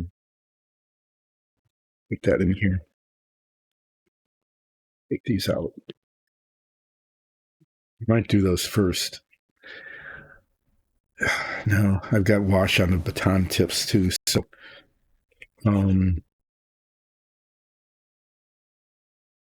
4 are going to be blue, 5 are going to be red, and 1 is not going to be anything because the end of the baton never got printed. So these are arbitrarily sorted out. Maybe. Yeah, I mean, it's just going to be what they're going to be. Maybe these are all kind of alike. Let's switch one out a little bit.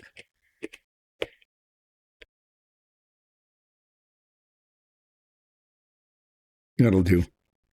So these will be blue. These will be red. Paint the tips of the batons, and then do the goggles in this green. All of which will be done with a little bitty brush. And I've got a brush that's even a little bittier. It's this little bittier brush for the goggle dots. And then I'll work on the shields. So there we are. That was my ramble du jour. I'll pick up on it some way or other when I get back from break. Paint baton tops and goggles and shields.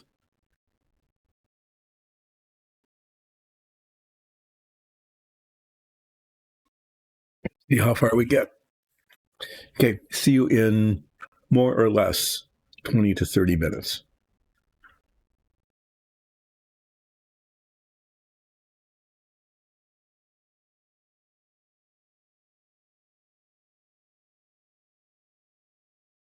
There, it came back, and so am I.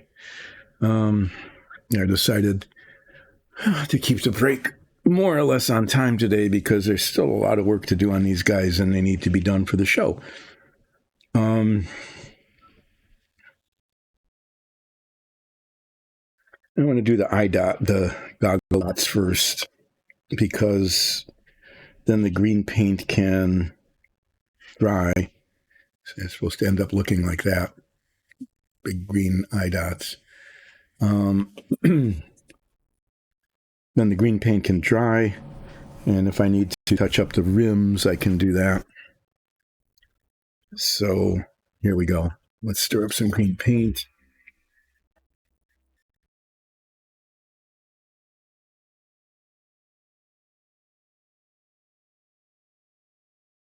Use a teeny tiny brush, and hopefully, since I'm doing this right after break, well, I still have a little bit of high-end coordination, which tends to disappear as the day goes on.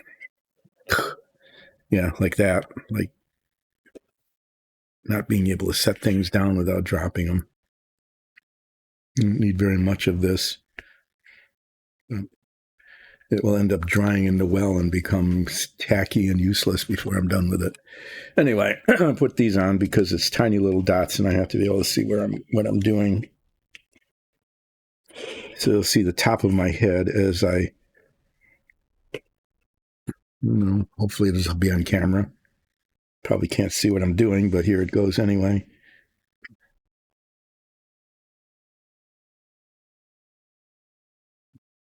Put the paint on here. Make little bits of paint.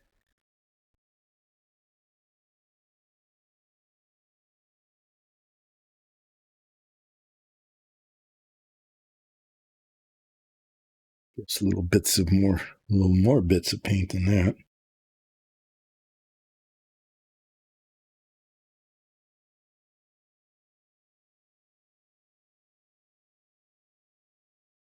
Those are pretty deep eye sockets. Maybe.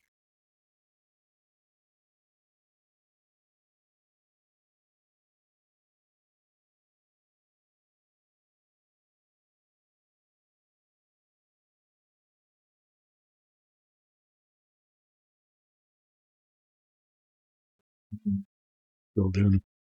Anyway, I'll look at those later and decide whether I need to mess with the frames or not.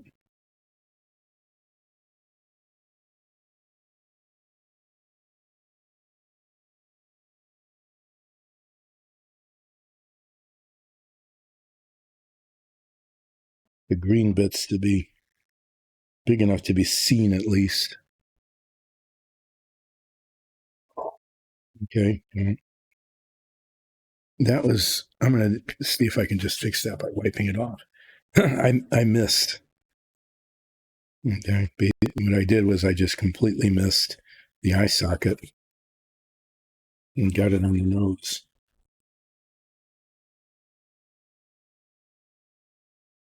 Not wiping off.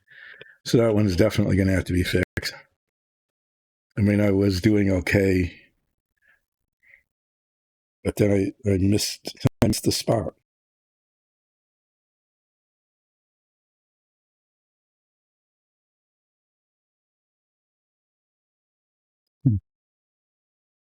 Ended up painting the nose green.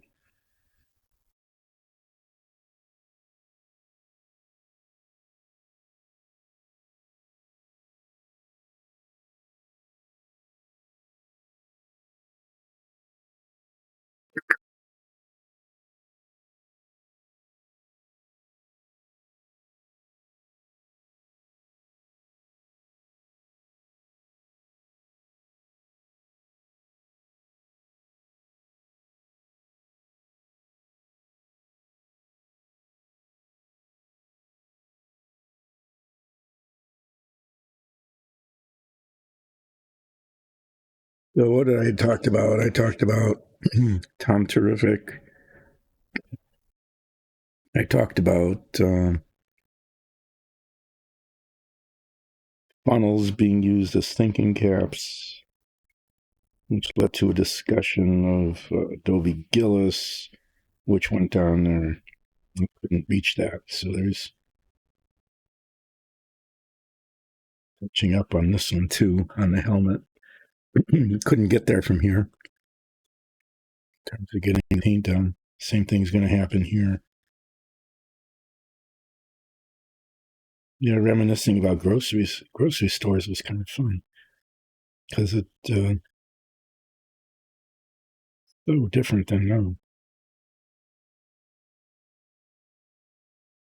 now. Being kind of a mess of these. So there will need to be a touch up around the rims of the glasses on like about half of them.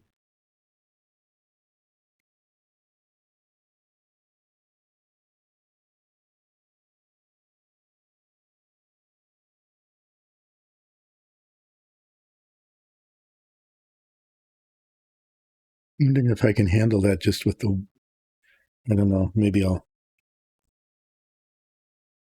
put tiny little spots of dark aluminium on them. I'm not sure. I guess, a little bit of highlight. The rims of the goggles isn't going to hurt.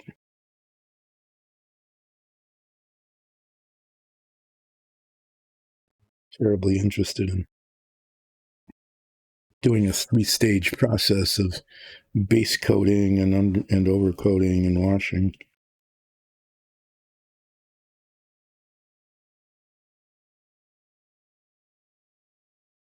Just so deep.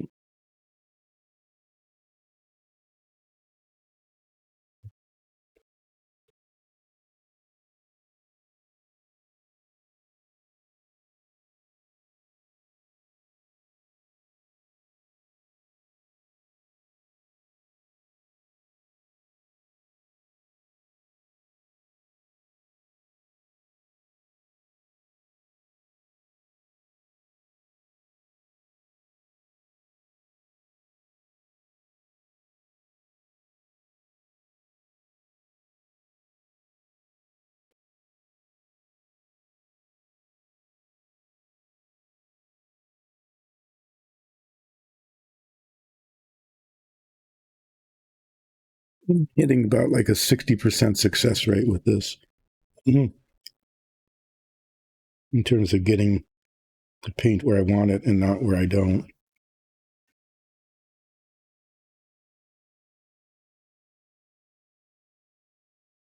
Guess that's not too bad.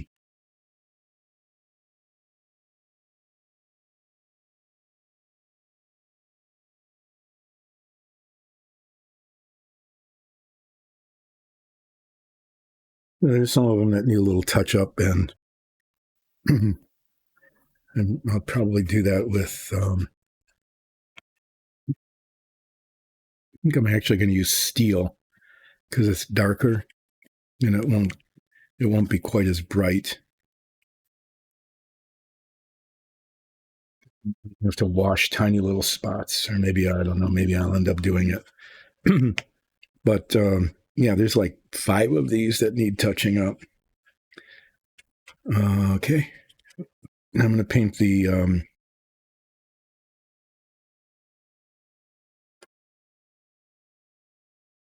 ends and the little balls on the ends of these things next. Some are going to be blue. Some are going to be red.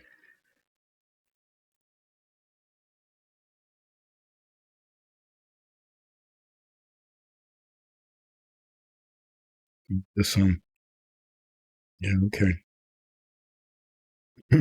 It's kind of an indent there that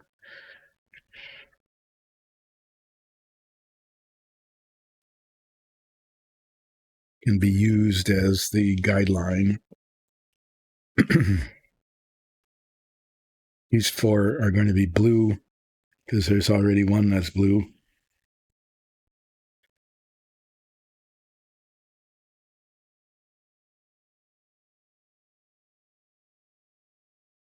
create 4 blue, 5 blue total, and 5 red, and 1 misprint.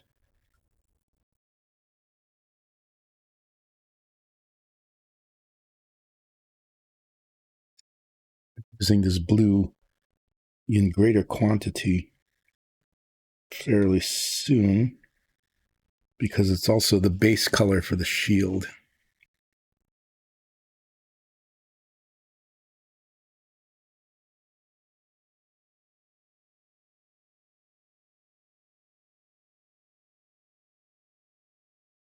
I was thinking I probably could have done these after the red ones, and then I could have gone right on and done the base of the shield since the blue's already out, but that isn't how this is going to go. Nope. I'm going to paint the blue and then the red, and then I'm going to do the touch up on the goggles, and then I'm going to paint the base of the shield. Ooh, look at that.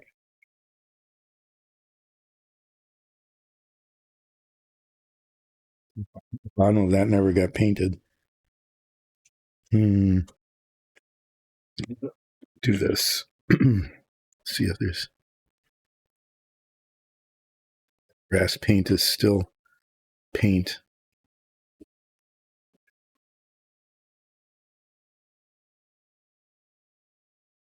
Paint anyone? Guess not.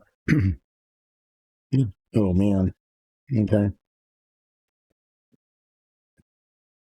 Okay, that just went badly. I tried to fix something. There was a spot that I missed. I tried to fix it, and what I did instead was stick my finger. Let's break it. Okay. Slow down. One thing at a time. Fix the hadn't been painted section, and then fix the I shouldn't have stuck my finger in that section, because I shouldn't have stuck my finger in there while I was trying to do something else. That's when things go kind of sideways, is getting distracted by something and then creating a kind of mess of it.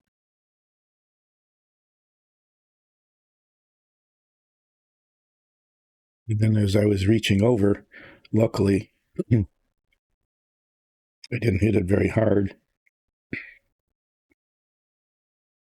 Would have hit that baton hard enough to actually break off part of it. But fortunately, so far at least, I hadn't done that.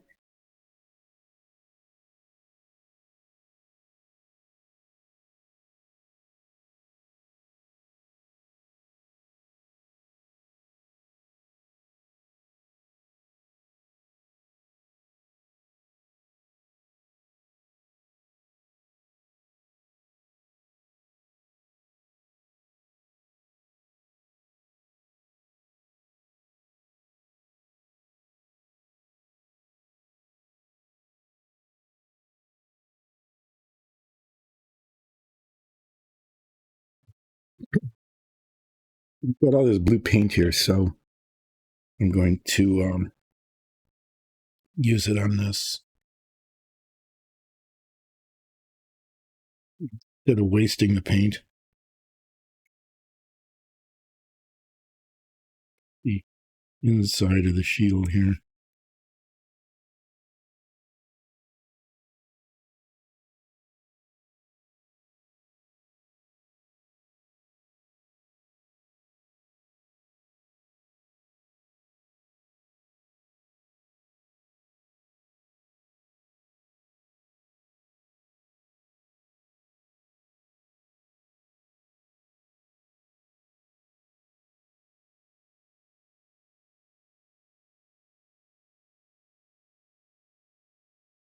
So even though their armor is supposed to be kind of like beat up and dirty and all.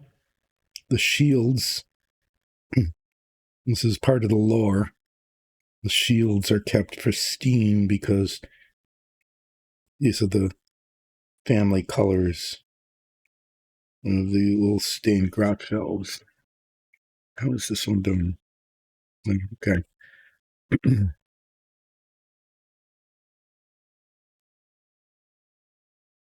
I can just see how the silver was done on the prototype. Make sure I'm sort of replicating it correctly.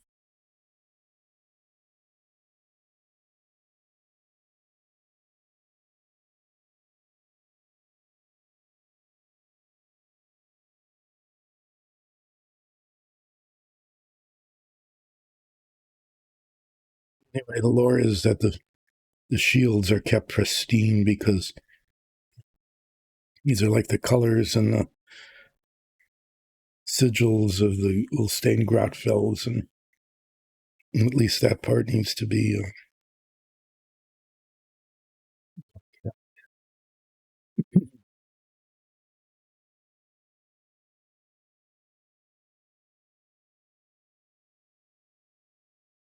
the since I've got the blue paint out, I'm going to use up the part as much as I squeezed out. What did she do this? Look.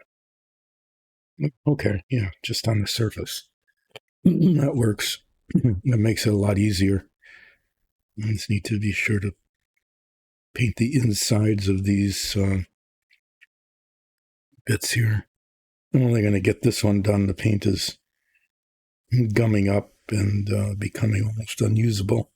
So I probably can get this one done. And then that's it for the blue.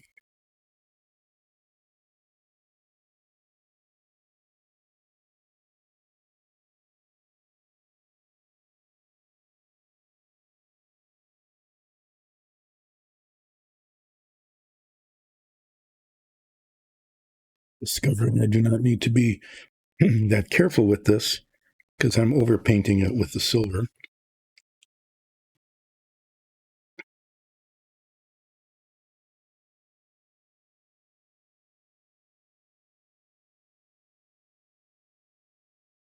Or I can get the blue where the silver is going to go because the silver is going to go over it, which means I can go a little bit more quickly. Yay.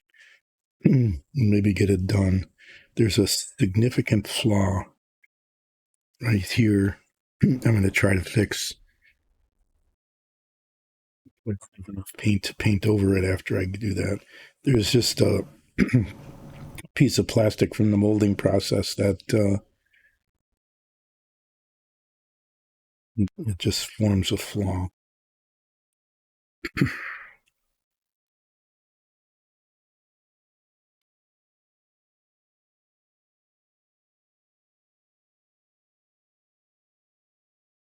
I'm going to grab the X-Acto knife that I've got somewhere here that I can't find.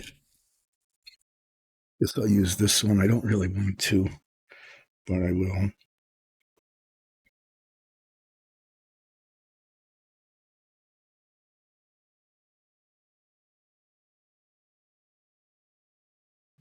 It's not coming off. So it will just be disguised with blue paint.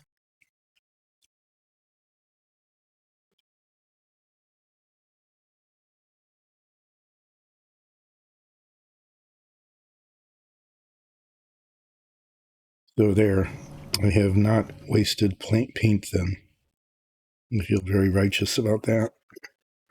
Okay, got a little bit of a head start. Now I'm paint the baton heads on these 5 red. Hi, who? I will do a flip.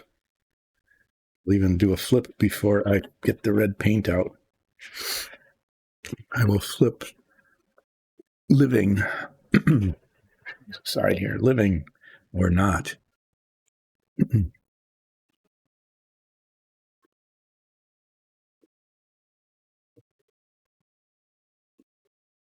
Okay, 4 living, 2 not. Thanks for joining in.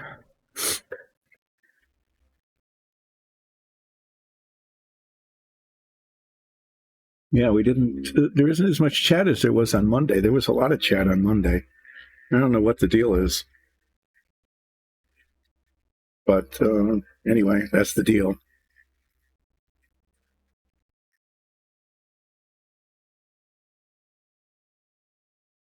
So I'm just painting the little bulbs on the ends of these batons, and then I'm going to touch up the splotches of green paint on the goggles I got on noses where that's not supposed to be. And then do some more blue painting on these shields.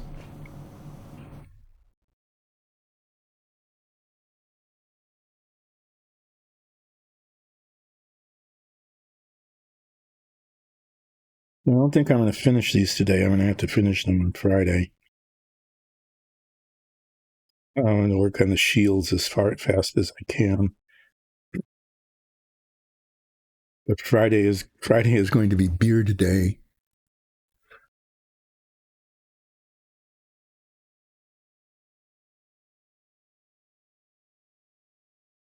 Oh, nice. It sounds like you have the same sort of electrical system that we have here, which is that things are connected to things that they shouldn't be anywhere close connected to. Hopefully your fan is working now. Well, obviously it is because the internet is on.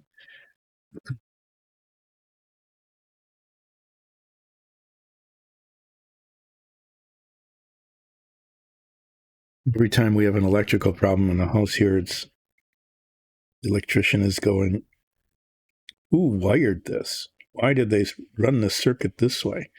This is the most bizarre thing I've ever seen until they come back the next time, which time it's the most bizarre thing they've ever seen.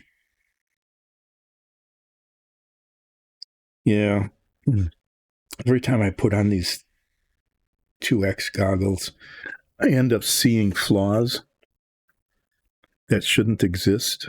Like I missed a spot on this baton as well. That is probably invisible and would certainly be invisible during the show.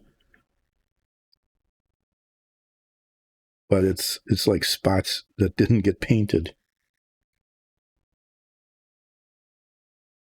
You know, how could I possibly have missed that? I don't know. I did. Anyway.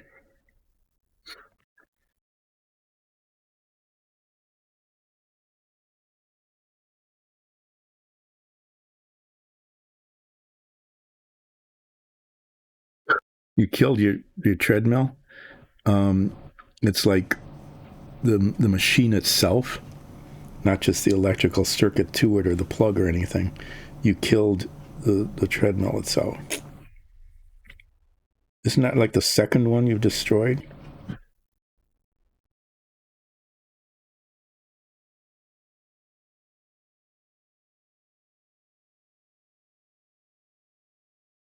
don't know if I should be saddened by that or impressed that you use your treadmill to the point of its exhaustion. I guess I should be impressed. Look at, I missed more spots here. This is truly incredible. I probably should have put my head magnifiers on for the application of the bronze paint.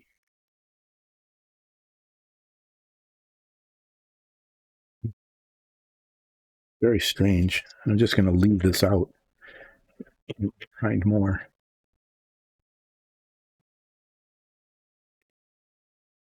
Don't throw the brush.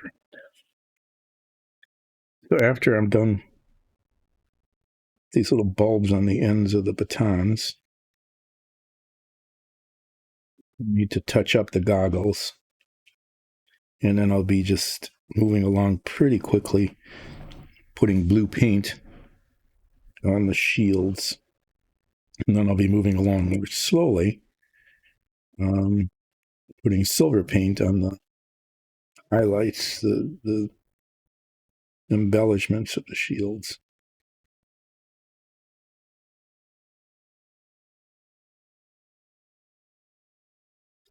One more.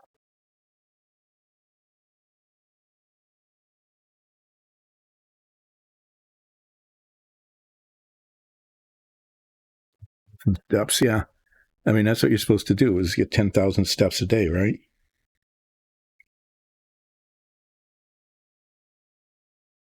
So how much is the restocking fee compared to the price of a new one?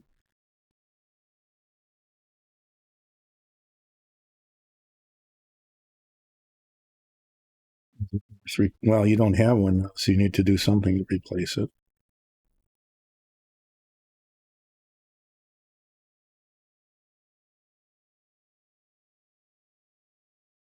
These things look so much better without these on. You know, just looking at it with tired old eyes, without the magnification and the extra light. With the magnification and the extra light, then suddenly they look not that great. So there are some not that great figures so far.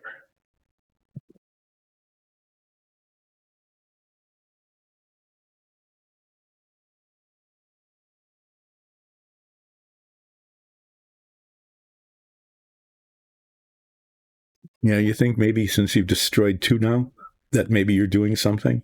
Or maybe it's just not up to the task. You just might have treadmills that are just aren't good enough. I'm going to use this to get rid of the green, but I hope by doing that in a way that does not require touching up the touching up. When I have to, for these tiny little bits of touch up, I really am not interested in a 3-layer process like on the rest of it. So here we go.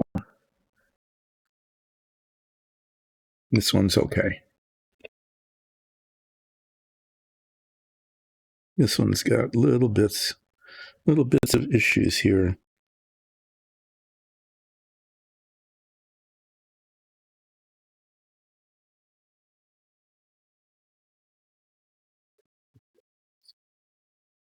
I think, yeah, this paint will work for this purpose. Yay.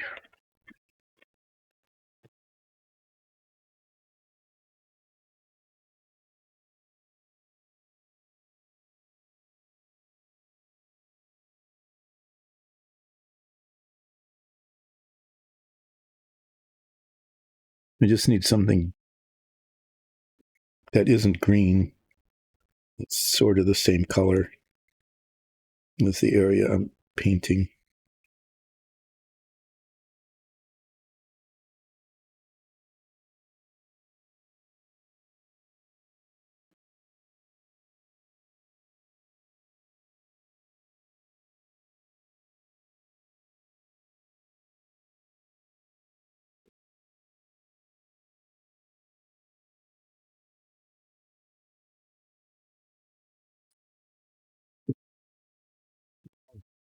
I go back to rambling about Tom Terrific.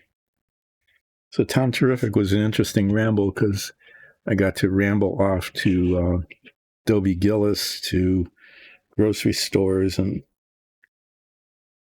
what they were like back when I was a kid, and how the groceries are all on tall shelves behind a counter, and you had to ask for what you wanted, and then they'd pull it down for you. And then the traumatic transition to picking your own groceries off the shelves. I think I'm kind of making this up, but I vaguely recall, like, oh no, have you heard about this new thing? They have grocery stores where you just take things. I think this actually happened. My grandparents talked about that. Where you just take things off the shelves yourself, as opposed to having the shopkeeper having to get it for you. I mean, that really was a major event, and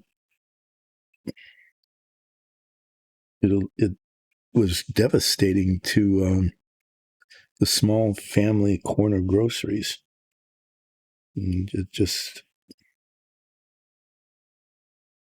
those first ones came out, although it created a job for people who were cashiering, checking people out, created a whole set of jobs for them. It destroyed small businesses all over the place. I don't know what those folks ended up doing. It wasn't. I guess they could sell their building because the grocery turned into a tire shop, a place where they sold and repaired tires. Believe it or not.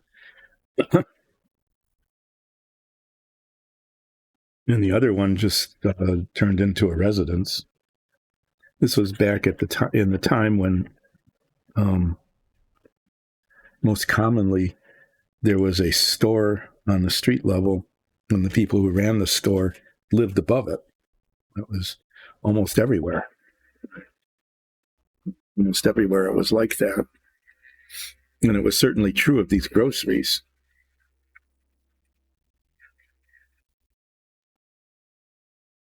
Okay, I'm going to use, I've got 2 of these done already, getting the blue on the shield.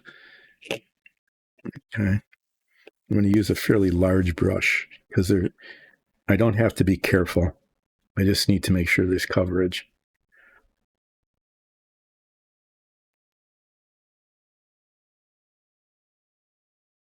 I'll be using a little brush to paint the silver on them. I'm not bothering putting them on the stands for this. I'll just grab them by the bottom. And I'm going to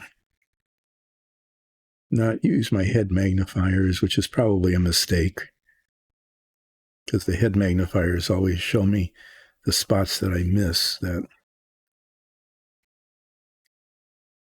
I don't see when I do this. But I looked at Nicole's under the 2x magnifier, and I think I'm able to replicate at least that level of quality.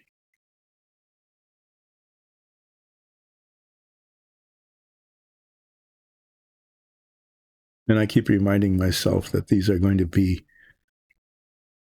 not just not under a 2x magnifier, but they'll be on camera with indirect lighting at some distance from the viewer. So the kind of flaws that would make it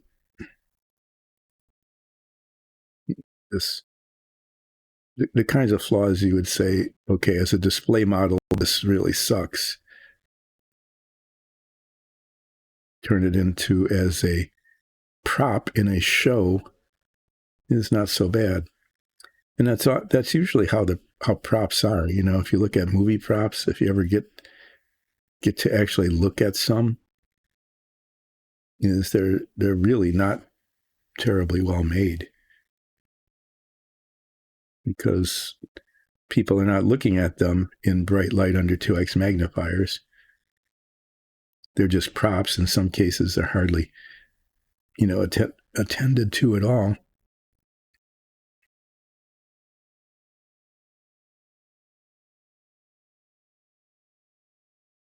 But they're usually designed to kind of look like something as opposed to be an exact replica.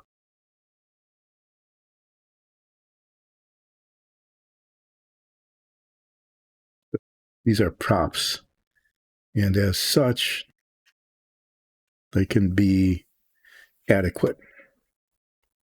If they are adequate in their appearance, then that's a success.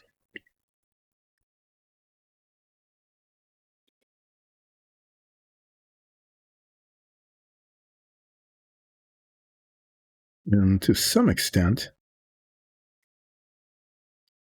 time is of the essence. They really need to be finished on Friday.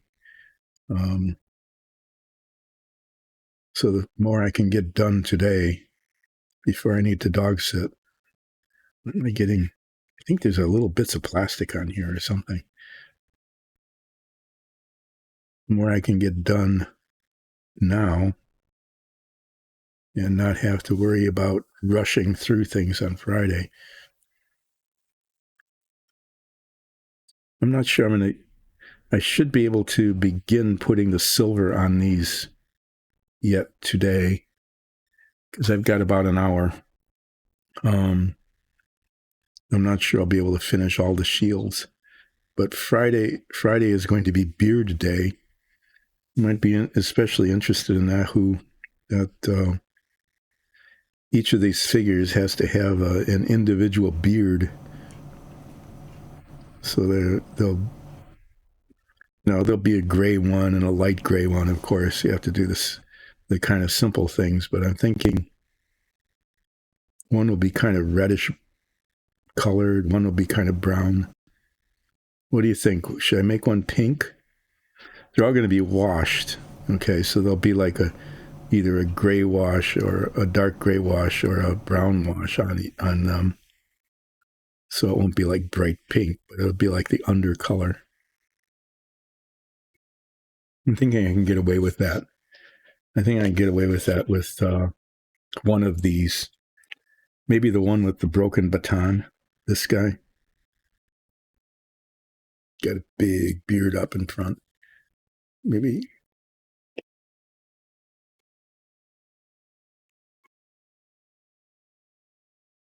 that. I don't know. But I'm going to be going through my colors here and doing each one a different color, a different base color. And I've got a lot of like tans and oranges and things like that. So some will have kind of, bland, just light gray with a wash on it. There'll be one I think I'm going to paint really, really light gray or even kind of whitish and put a really light wash on it so that it's like a pretty white beard with just some gray texturing.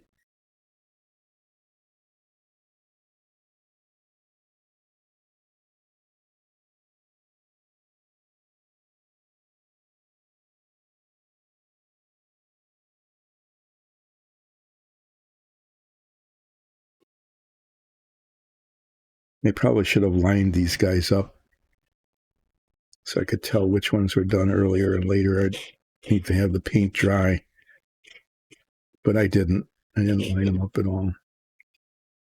And the blue paint has to dry before I can paint the silver on them.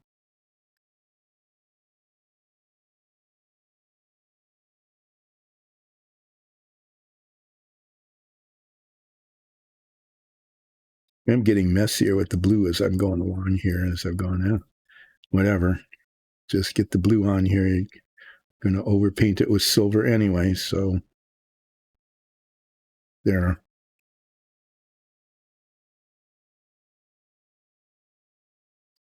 So after I get these base coated, yeah, I know. Just after break, everything changes. It's really weird. The whole basement feels colder. It always does. It feels colder after break than before, even though there's been no change in anything. In fact, as the day goes on, it warms up outside, and the air conditioning hasn't come on because it's pretty cool outside.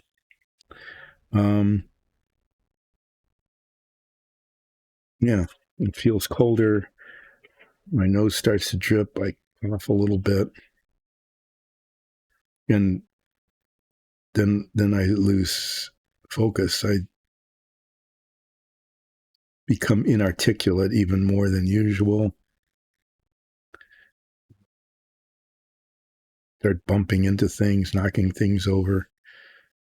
I've learned that is something important and sort of delicate in terms of either construction on a model or painting needs to be done, that doing it after break is not recommended. I've had some significant oopses after break. Of course, I've had some significant oopses before break as well, but they're more likely after break.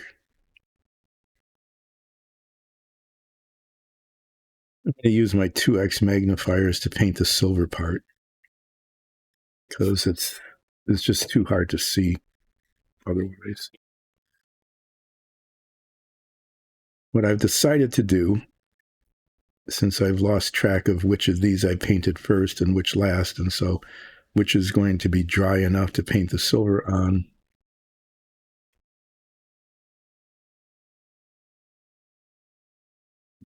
Ominous click in the electrical work. I think the air conditioner just came on.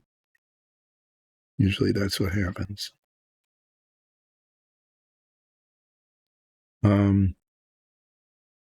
Yeah, so I think that, well, since I don't know which ones are going to be dry first, since I didn't keep track of it like I had been with everything else up until now, is I need to let the paint dry. So that will be my opportunity to do a Dyson Dungeons promotion interlude. I get to talk about our Dungeons and Dragons show and show off the dungeon tiles, which I'm trying to make a regular feature of the stream. Talk a little bit about upcoming things that will be done on the stream or not done.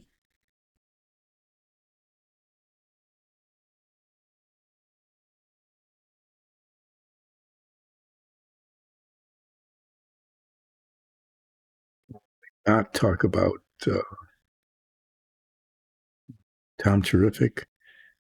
I'd like to talk more about Tom Terrific, but we'll see. We'll see how the rest of this goes. I'm getting a little too sloppy, getting it over the top and onto the edge of the shield. I don't want the edge of the shield because the edge of the shield is supposed to be dark and rusted and not bright silver. Yeah. In terms of finishing these figures, I am further along than when I started, which is always a good thing, but not always the way it works. I've had, with the Apollo model, a couple of weeks ago with the descent stage, I had a huge oops where I tried to fix a tiny flaw. It wasn't that tiny, but it wasn't huge. It's trying to fix a relatively minor flaw. And everything went so badly that I needed to strip the paint off of half of it, reprime the entire thing, and repaint it. So it was like an entire day of work. The day being the length of the stream, so really half a day, but a stream's worth of work had to be redone completely. So I spent most of the stream undoing what I had done earlier so that I could redo the part that I had messed up.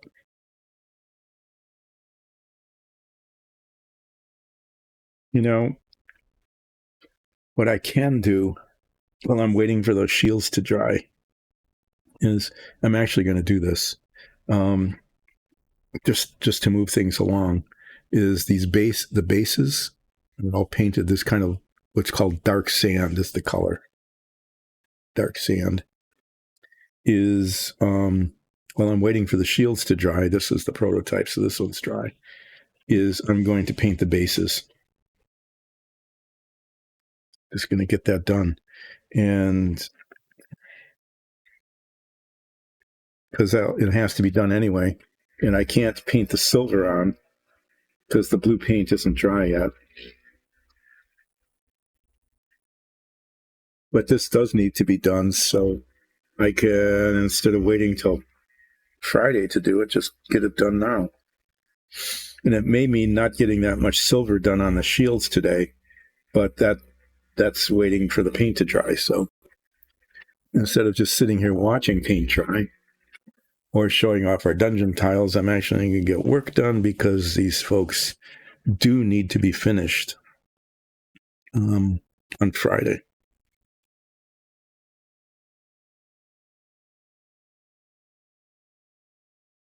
What I did forget to do is I definitely forgot to do this, is I forgot to bring down something to drink so I could hydrate. I'm going to put these on here. Oh, put these on here to hold it while I paint it rather than holding the figure. Of course, that means I have to pull them off of here by the top, but that should be okay. I'm using a large brush here, which means I'm probably going to get some paint on their toes, but that's not going to be a highly visible issue. Yeah, doing this, there's a lot of surface area to cover, and I have to be careful around the feet. So I think I have made a good choice here in that it's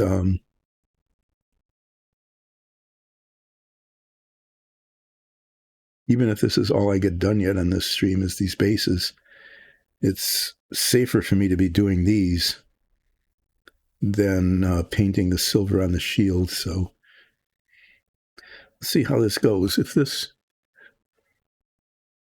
Okay, so this is the likely scenario here, is that I'm going to get these bases painted this sandy color,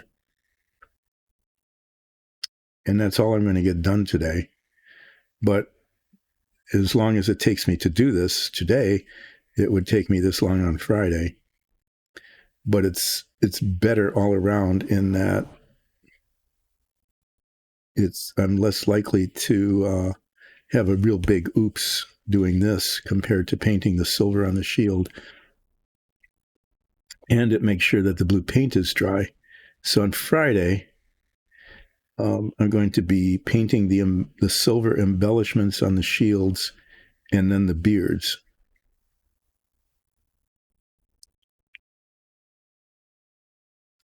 And in fact, I may end up painting the beards first so that paint can dry, because I'm going to be putting a wash over whatever base color is there.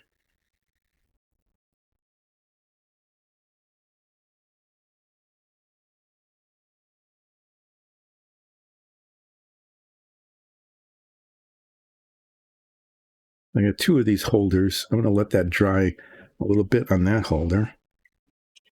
And grab another one of these. It's not going to be dry by the time it comes off, but it will be further along than it is now. Given how long it's taking me to do these, because there is a fair amount of surface area involved in the base here. And I do need to take some care around the feet. Yeah, this will be a good way to wrap up today, is getting the bases done. So then on Friday, I've got the silver embellishment on all the shields and the beards, and each of the silver embellishment is just silver. I just need to paint it without making a mess of it. Maybe there'll be some blue touch-up in a few spots if the silver paint, flows into an area where I don't want it. I just do an oops.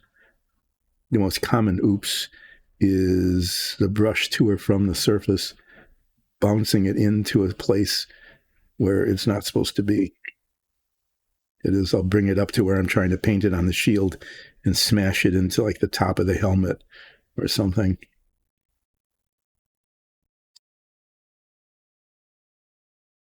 But I'm thinking I might do the beards first so that the base coat dries while I am doing the shields, because they are far apart.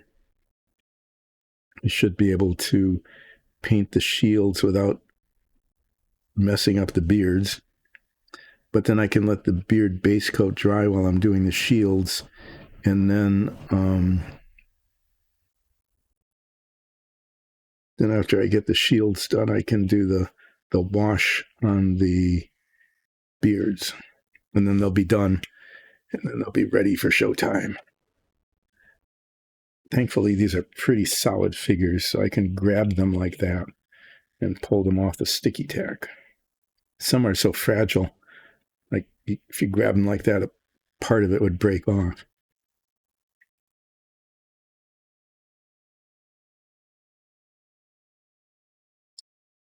So yeah, given how the clock is running, I'll just be able to get these done. Well, I'm going to finish them no matter how long it takes, but I would just as soon be finished sooner than later.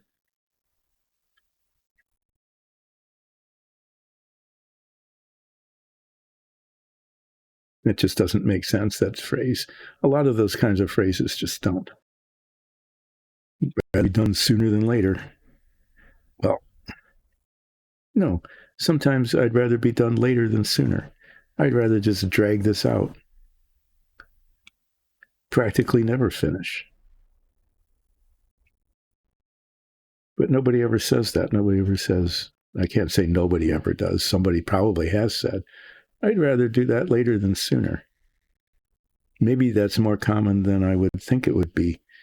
If it's something you really didn't want to do, it's kind of like, I'll get to that later, would be the equivalent of saying, I'll do that later than sooner.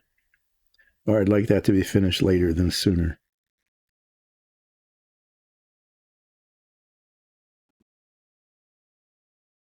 Another one of those other side to a phrase. So, yeah. Coming back from groceries, in the advent of this supermarket with the self-service thing, like really these new groceries, it's like you get everything off the shelf yourself, and they're all within reachable level and not 10 feet high to the top of the ceiling, where you get to use one of those really cool grabber things. I never got to use one of those, but yeah, in the old groceries they did to get things off the top shelf. Big grabber thing that you had to reach up there with. Using the sticky tack is that the very, very bottoms don't always get paint on them. Great. So when I look around and make sure that it's not terrible. And I bumped the wet brown paint. Didn't get on the shield, fortunately. That's the kind of thing where I now have a blob of this tan paint on the shield because I bumped into the wet paint. Anyway, yeah, I never did get to use one of those grabber things in a grocery store, even though they looked really cool. And that was the most fun part when you're like 7 years old or 6 years old or something, is watching the grocer grab things up off the top shelf. If I remember, they were like cereal boxes. You don't want to put your half-gallon can of beans up on the top shelf, right? There were very few things in jars. You definitely didn't want your glass jars up on the top shelf. And you didn't want really heavy things up on the top shelf because, they'd be heavy and you might not hold on to them with the grabber as you brought them down. So it was usually kind of larger but lighter things like cereal, boxed cereal. That kind of thing would be on the top shelf. So they, fairly easily grab hold of them, and if it fell, it wouldn't like splatter or break or hurt something. Probably could like even catch it as it was falling before it hit the floor. Okay, that was one of those oopses. I brushed the tan paint against the side of the foot there. Just going to touch that up. I'm going to do a cheek touch up on that. I'm going to,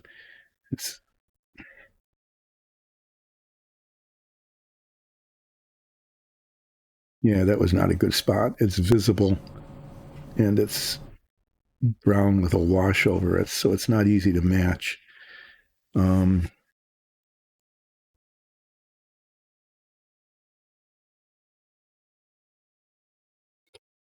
There had to be, it just couldn't, something like that had to happen. What can you say? So I'm going to try to fix that.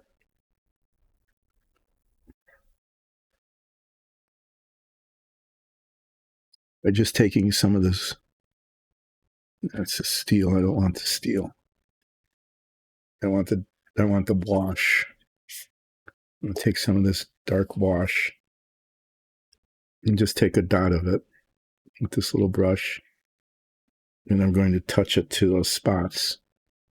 And hopefully they'll just be dark and will go away.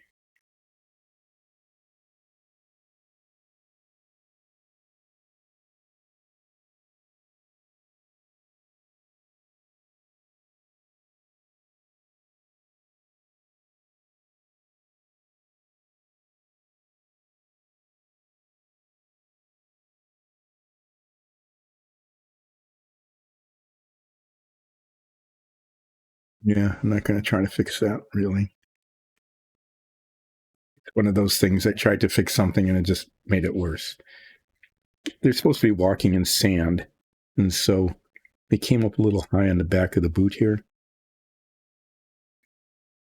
That's okay.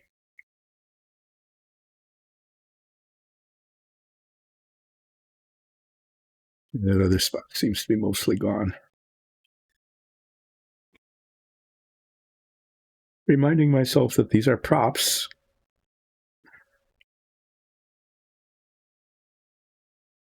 Not $800 display models. Whatever people get away charging for things that are like perfectly painted. And all the flaws, all the molding flaws are carefully sanded away and stuff. It's kind of like that with the submarine and the Apollo models that I've been working on, is just try to make them look pretty good. But there's no way I can, with the skill that I have, turn them into, super expensive display model kinds of things like the ones they put on the box tops.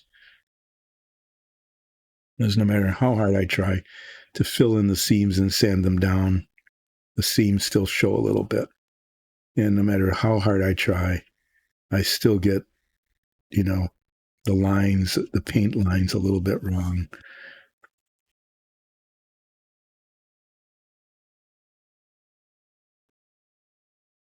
So I say that they're the kind of model that looks really good under sort of indirect light, at least 18 inches away.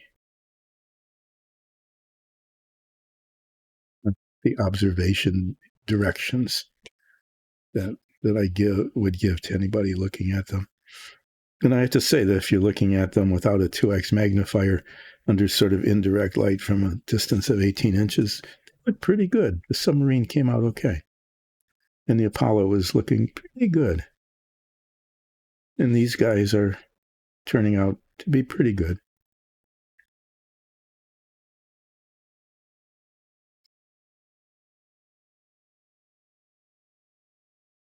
The real question that was to be asked at the beginning of the stream and never got asked because there was always something. So the real question that was supposed to have been asked at the beginning of the stream but wasn't was Tom Terrific's claim to be the greatest hero ever. Okay. And if you look back at some YouTubes of this stream, this question has been asked before.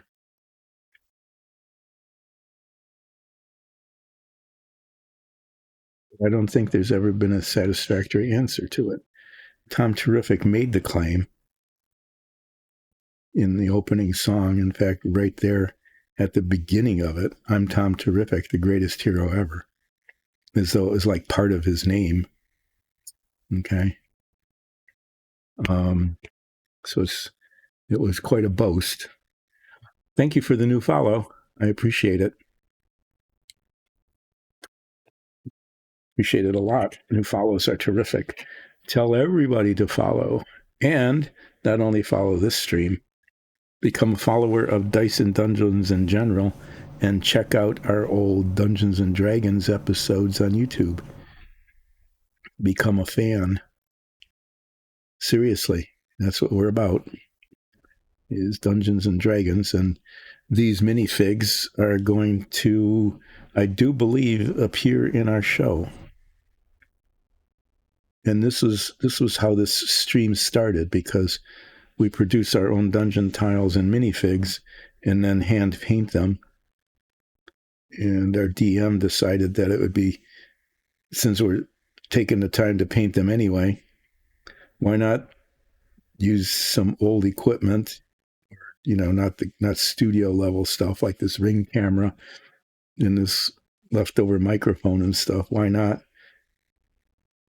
basically use surplus equipment to stream the painting of the dungeon tiles and minifigs that are going to be painted anyway? And that's how this thing all started. And when there weren't any minifigs or dungeon tiles to be done, it turned into let's build a submarine and let's build an Apollo model. And sometime relatively soon meaning yet this calendar year, the Apollo model will be finished and I'll be moving on to something else. When the submarine was done, kind of held I was going to say an informal poll, but it was formal. I asked the question, of those who were watching this stream, what should be done next? And I went through like a half a dozen different alternatives and settled on the Apollo, which was, I think for me, good, because I really like that model, although it's been more challenging than it should have been because of the quality of the model itself. What I mean by that is it's injection molded, and I've complained about it every stream and will continue to complain about it. Very poorly done. Not good quality control. They would not get their ISO certification at that point. That's for sure. Not with the quality of the product being produced. But so I've ended up spending most of my time on the Apollo model, filing and sanding parts so that they looked presentable, or even in some cases usable. And then depending on how the parts fit together, a fair amount of time filling in and sanding seams before the final painting could be done. Anyway, I think the next thing I'm going to work on, which may be before the end of the calendar year, I don't know. It depends on how the command module of the Apollo goes. It also depends on how things go with the rest of the descent stage of the lunar module, because the assembly is really delicate. These are parts that are supposed to snap together so that they rotate on each other, and they don't fit. And they're very delicate and brittle. So there's a tremendous opportunity for a huge oops of, oh, that part broke, now what? Because I want it to still be able to rotate. The legs of the lem are supposed to extend They're supposed to fold up and then extend.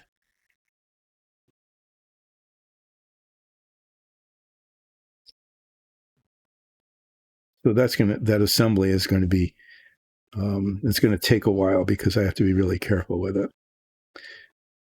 Got off track again. This has been one thing leads to another kind of monologue day. But after the Apollo is done,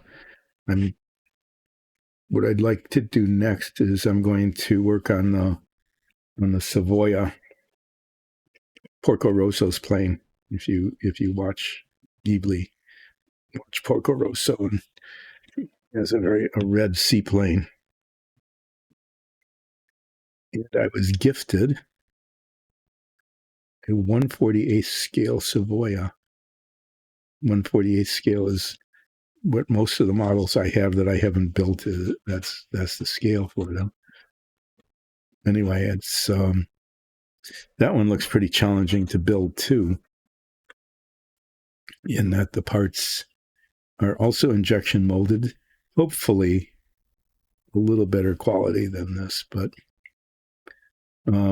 it's gloss red. The plane is glossy red, which means that the finish of the assembled parts needs to be pretty good. I need to be careful with the seams. I mean, really careful with making sure that the seams are not showing and that the painting is done well without drips and flaws on it. It's not a very large model. Okay, so the detail, like in the inside of the canopy and stuff, will be challenging to paint and to get right. But I want to do that one next because, well, it was the second place. It came in second in the opinion of the viewers of this stream after the Apollo. And to be honest, it's either that or the command bridge of the original Star Trek Enterprise from the TV show.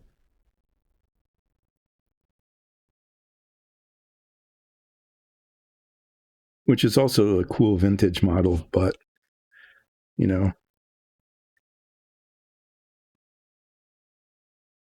as neat as a Ghibli cart animated movie model.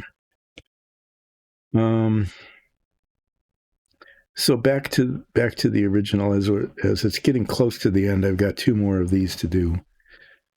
So it'll be another 10, 15 minutes or so. Was Tom terrific, in fact, as he boasts, the greatest hero ever?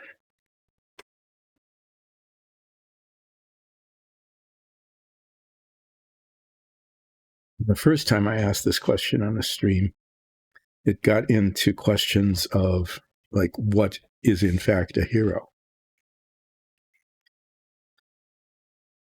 So before Tom Terrific could make the claim of being the greatest hero ever, there's the question of whether Tom Terrific even qualifies as a hero. Which, leads into discussion about things like superheroes. People who are apparently not just heroes, but really super at being a hero. Or does it just mean that they have superpowers and they do heroic things? One could argue that superheroes aren't really heroes at all. Okay, like Superman, right? If you're like impervious to bullets and you can fly, be underwater for who knows how long. I'm sure there's I don't know, but somebody's probably timed how long Superman could stay underwater holding his breath.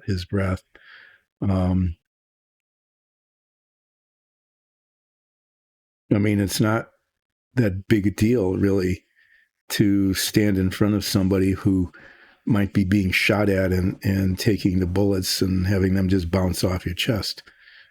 because you're impervious to those. It's not going to hurt you.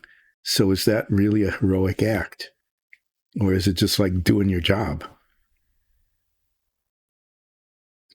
I'm just wondering out loud whether like that particular superhero is really heroic. Now, if there's a villain who's wielding a chunk of kryptonite, which could kill Superman, I often wondered about that. I'll ask that question next. But, and that villain is holding someone hostage, and Superman moves forward through the field of kryptonite radiation or whatever it is that kryptonite does, risking his life to save somebody being held hostage by this kryptonite wielding foe. Then it's probably, that is heroic because you're really putting something on the line.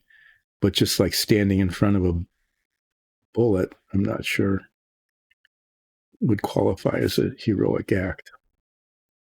So I don't know, is Superman really a hero? Why did I pull that one off? Well, it doesn't matter.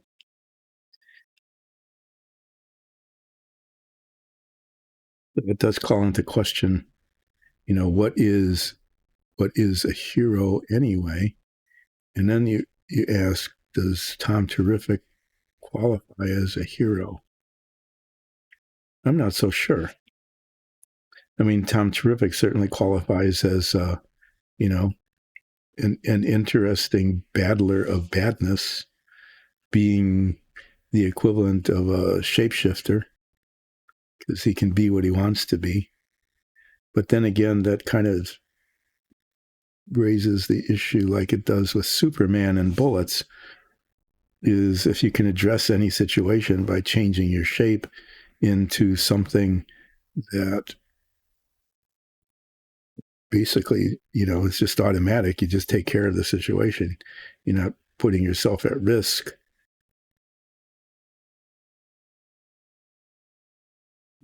Maybe you're doing really good deeds. You're saving lives and protecting the environment or whatever Tom Terrific did. But is it in fact heroic?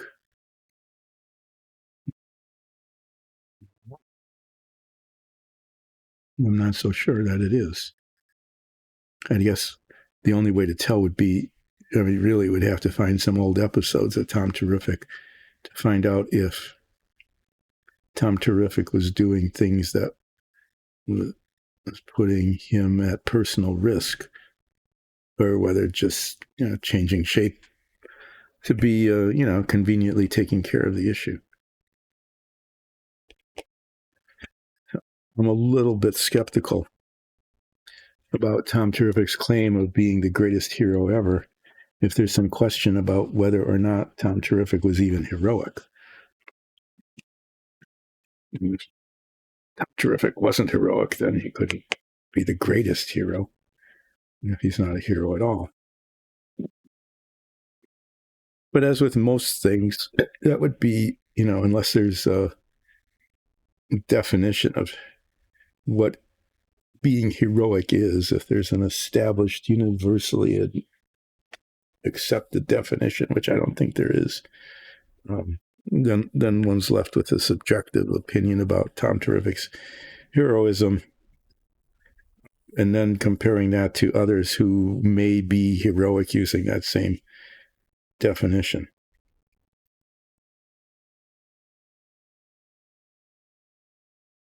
But personally, I'm not sure about Tom Terrific's claim, even though I did like the cartoon. It was great fun watching him be what he wanted to be, being the changeling or the shapeshifter that he was. I'm not sure there was ever an explanation for how that power came to be. When later on we found out that shapeshifters came from a particular quadrant. So I'm guessing, since the properties were similar, the abilities were similar, that's where Time Terrific came from as well. Not entirely positive, but it does provide kind of an explanation for how Tom Terrific got to be a shapeshifter like that. Okay, so I'm going to just show you a couple of these guys so that you can see how it's going. This is the prototype, and this is one that's very similar, not identical in pose, but similar. And what needs to be done yet to finish these, so that they look more like the prototype, is that on the shield, the raised areas need to be painted silver. So one of the things I'll be doing on Friday to finish these characters is to put the silver embellishment on all the raised areas on the shields of the 10 of them that are left to be done. And the beards need to be painted, and each one is going to be a different color. So I'm going to pull out 10 plausible beard colors ranging from like white to probably ivory, not pure white, but very close to white, to through a range of tans and things, and then probably into some grays, light gray. One will be pink, and I might even try to do some that are kind of red. But I've got 10 of them, so I'm going to need 10 beard colors. Each of the beards will then be, after the base color is put on, there's a lot of texture in the beards. They're braided, and the hair needs to show. After the base color is put on, I'll be washing each one. And I have a range of washes of different browns, kind of a reddish brown, really light gray, all the way to black. So I'll try to match the wash to the beard color so that it doesn't make the beard color look weird or make it disappear, but that it brings out the texture of the beards. So on Friday, I'll be wrapping up here soon, a little bit earlier than usual, but I'm going to do a plug for our Dungeons and Dragons show before that. I'm going to be, like I said, painting the silver on the shields, all of them, and then painting the beards and then washing the beards. And I'll probably do the beards first so that the base coat can dry while I'm doing the shields, and then I'll come back and do the wash on them. And then the very last bit is, I don't know if you can see it here, but most of them have a tie around the base of the beard, just like a band, like a hairband kind of, and I'll paint those. The prototype used the same metal color as the armor, which is a little darker than this, and the shield is, you can't tell what it is because it's layered underneath a wash on these things. I might do that, or I might try to make it a little fancier and paint each band on the beard kind of like a color that complements the beard color, maybe. I'm not sure. Depends on how ambitious I get and how much time is left, because I need to finish these on Friday morning, or during the stream on Friday, so that they can be used in our Dungeons and Dragons show. And Dice and Dungeons runs a Dungeons and Dragons show, which streams with a live chat on Sundays at 2. And if you can't catch it then, it's available on YouTube or as a podcast. So anybody who's watching this stream certainly is very strongly encouraged, invited to check out our Dungeons and Dragons show. And let's see, I've got a couple minutes left and I'm going to wrap up. I just want to show off our dungeon tiles. These are always fun. This is how this stream actually started, with minifigs and dungeon tiles like this. These are printed in our PLA printers back here behind me. The walls and the floors are done as one piece. Our DM, Alexis, was able to take some prototypes of these and get them together. Otherwise, they're separate pieces. And the early ones we did, we had to epoxy cement the walls onto the floors, and that wasn't nearly as nice as this because these are always nice 90-degree angles and they line up well. So then these are primed, and in this case, they're base painted brown, and then a wash, kind of a reddish brown wash, is put on that brings out the really fine detail of the wood grain. And once that's done, then the stucco is painted on. And this is kind of our standard color, but the wood and the stuccos can all be done differently. We have some with really light colored wood and blue or green stucco. The one with the green stucco, I think, looks really good. And then this set actually features one of our other things, which is we have doors. We probably put it on camera. Doors that are pin hinged and they work. So you can go in to a building, or you can go out of a building, and if your character's minifig is here, the minifig can stand here, and open the door and hide behind it. In case there's something bad that comes through, you can get the drop on them. So we have these ones that look like wood that we use for warehouses and manor houses and taverns and things. There's rough stone and cut stone that are used for other kinds of dungeons that have special features. But the coolest thing is that there's magnets in the base, under the base here, and the magnets stick to each other. They don't stick to the cardboard underneath. They just stick directly to each other.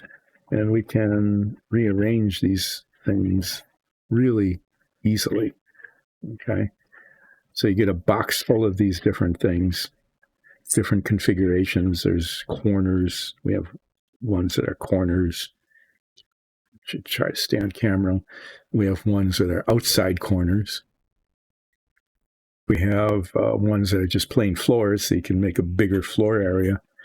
And then they just stick together and can be arranged any way one wants, as long as it's physically possible. Anyway, yeah, I wanted to show those off. I will be back on Friday finishing these guys, painting the silver on the shields and painting the beards.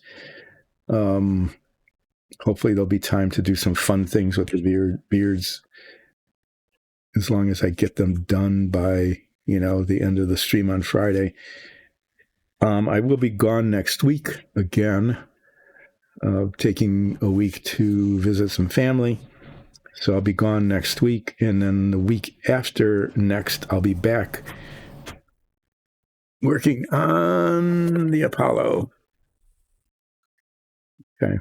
And the part I'm working on now can't be seen in this picture because it's the descent stage that goes underneath the ascent stage of the lunar module. But these are the parts. These are the parts that are all going to be put together into that component. And then after that are those bits, which are the command module, which will be the last part of the model that will be done. Thank you for joining in today. Thank you especially to Jamesy54. And is it just dad or gist dad? Welcome, and thank you for becoming a follower. And if you're not already a follower, please consider becoming one. If you know anybody who might want to be a follower, encourage them to join in here or our Dungeons and Dragons campaign and become one. And if you know people who really don't want to be a follower, tell them to become one anyway, because we can always use followers, YouTube sponsors, and yes, we do have a Patreon site, patreon.com/diceanddungeons, patreon.com/diceanddungeons, where you can become a patron and help pay for paint and minifig, rosin, and that kind of thing to keep the show going.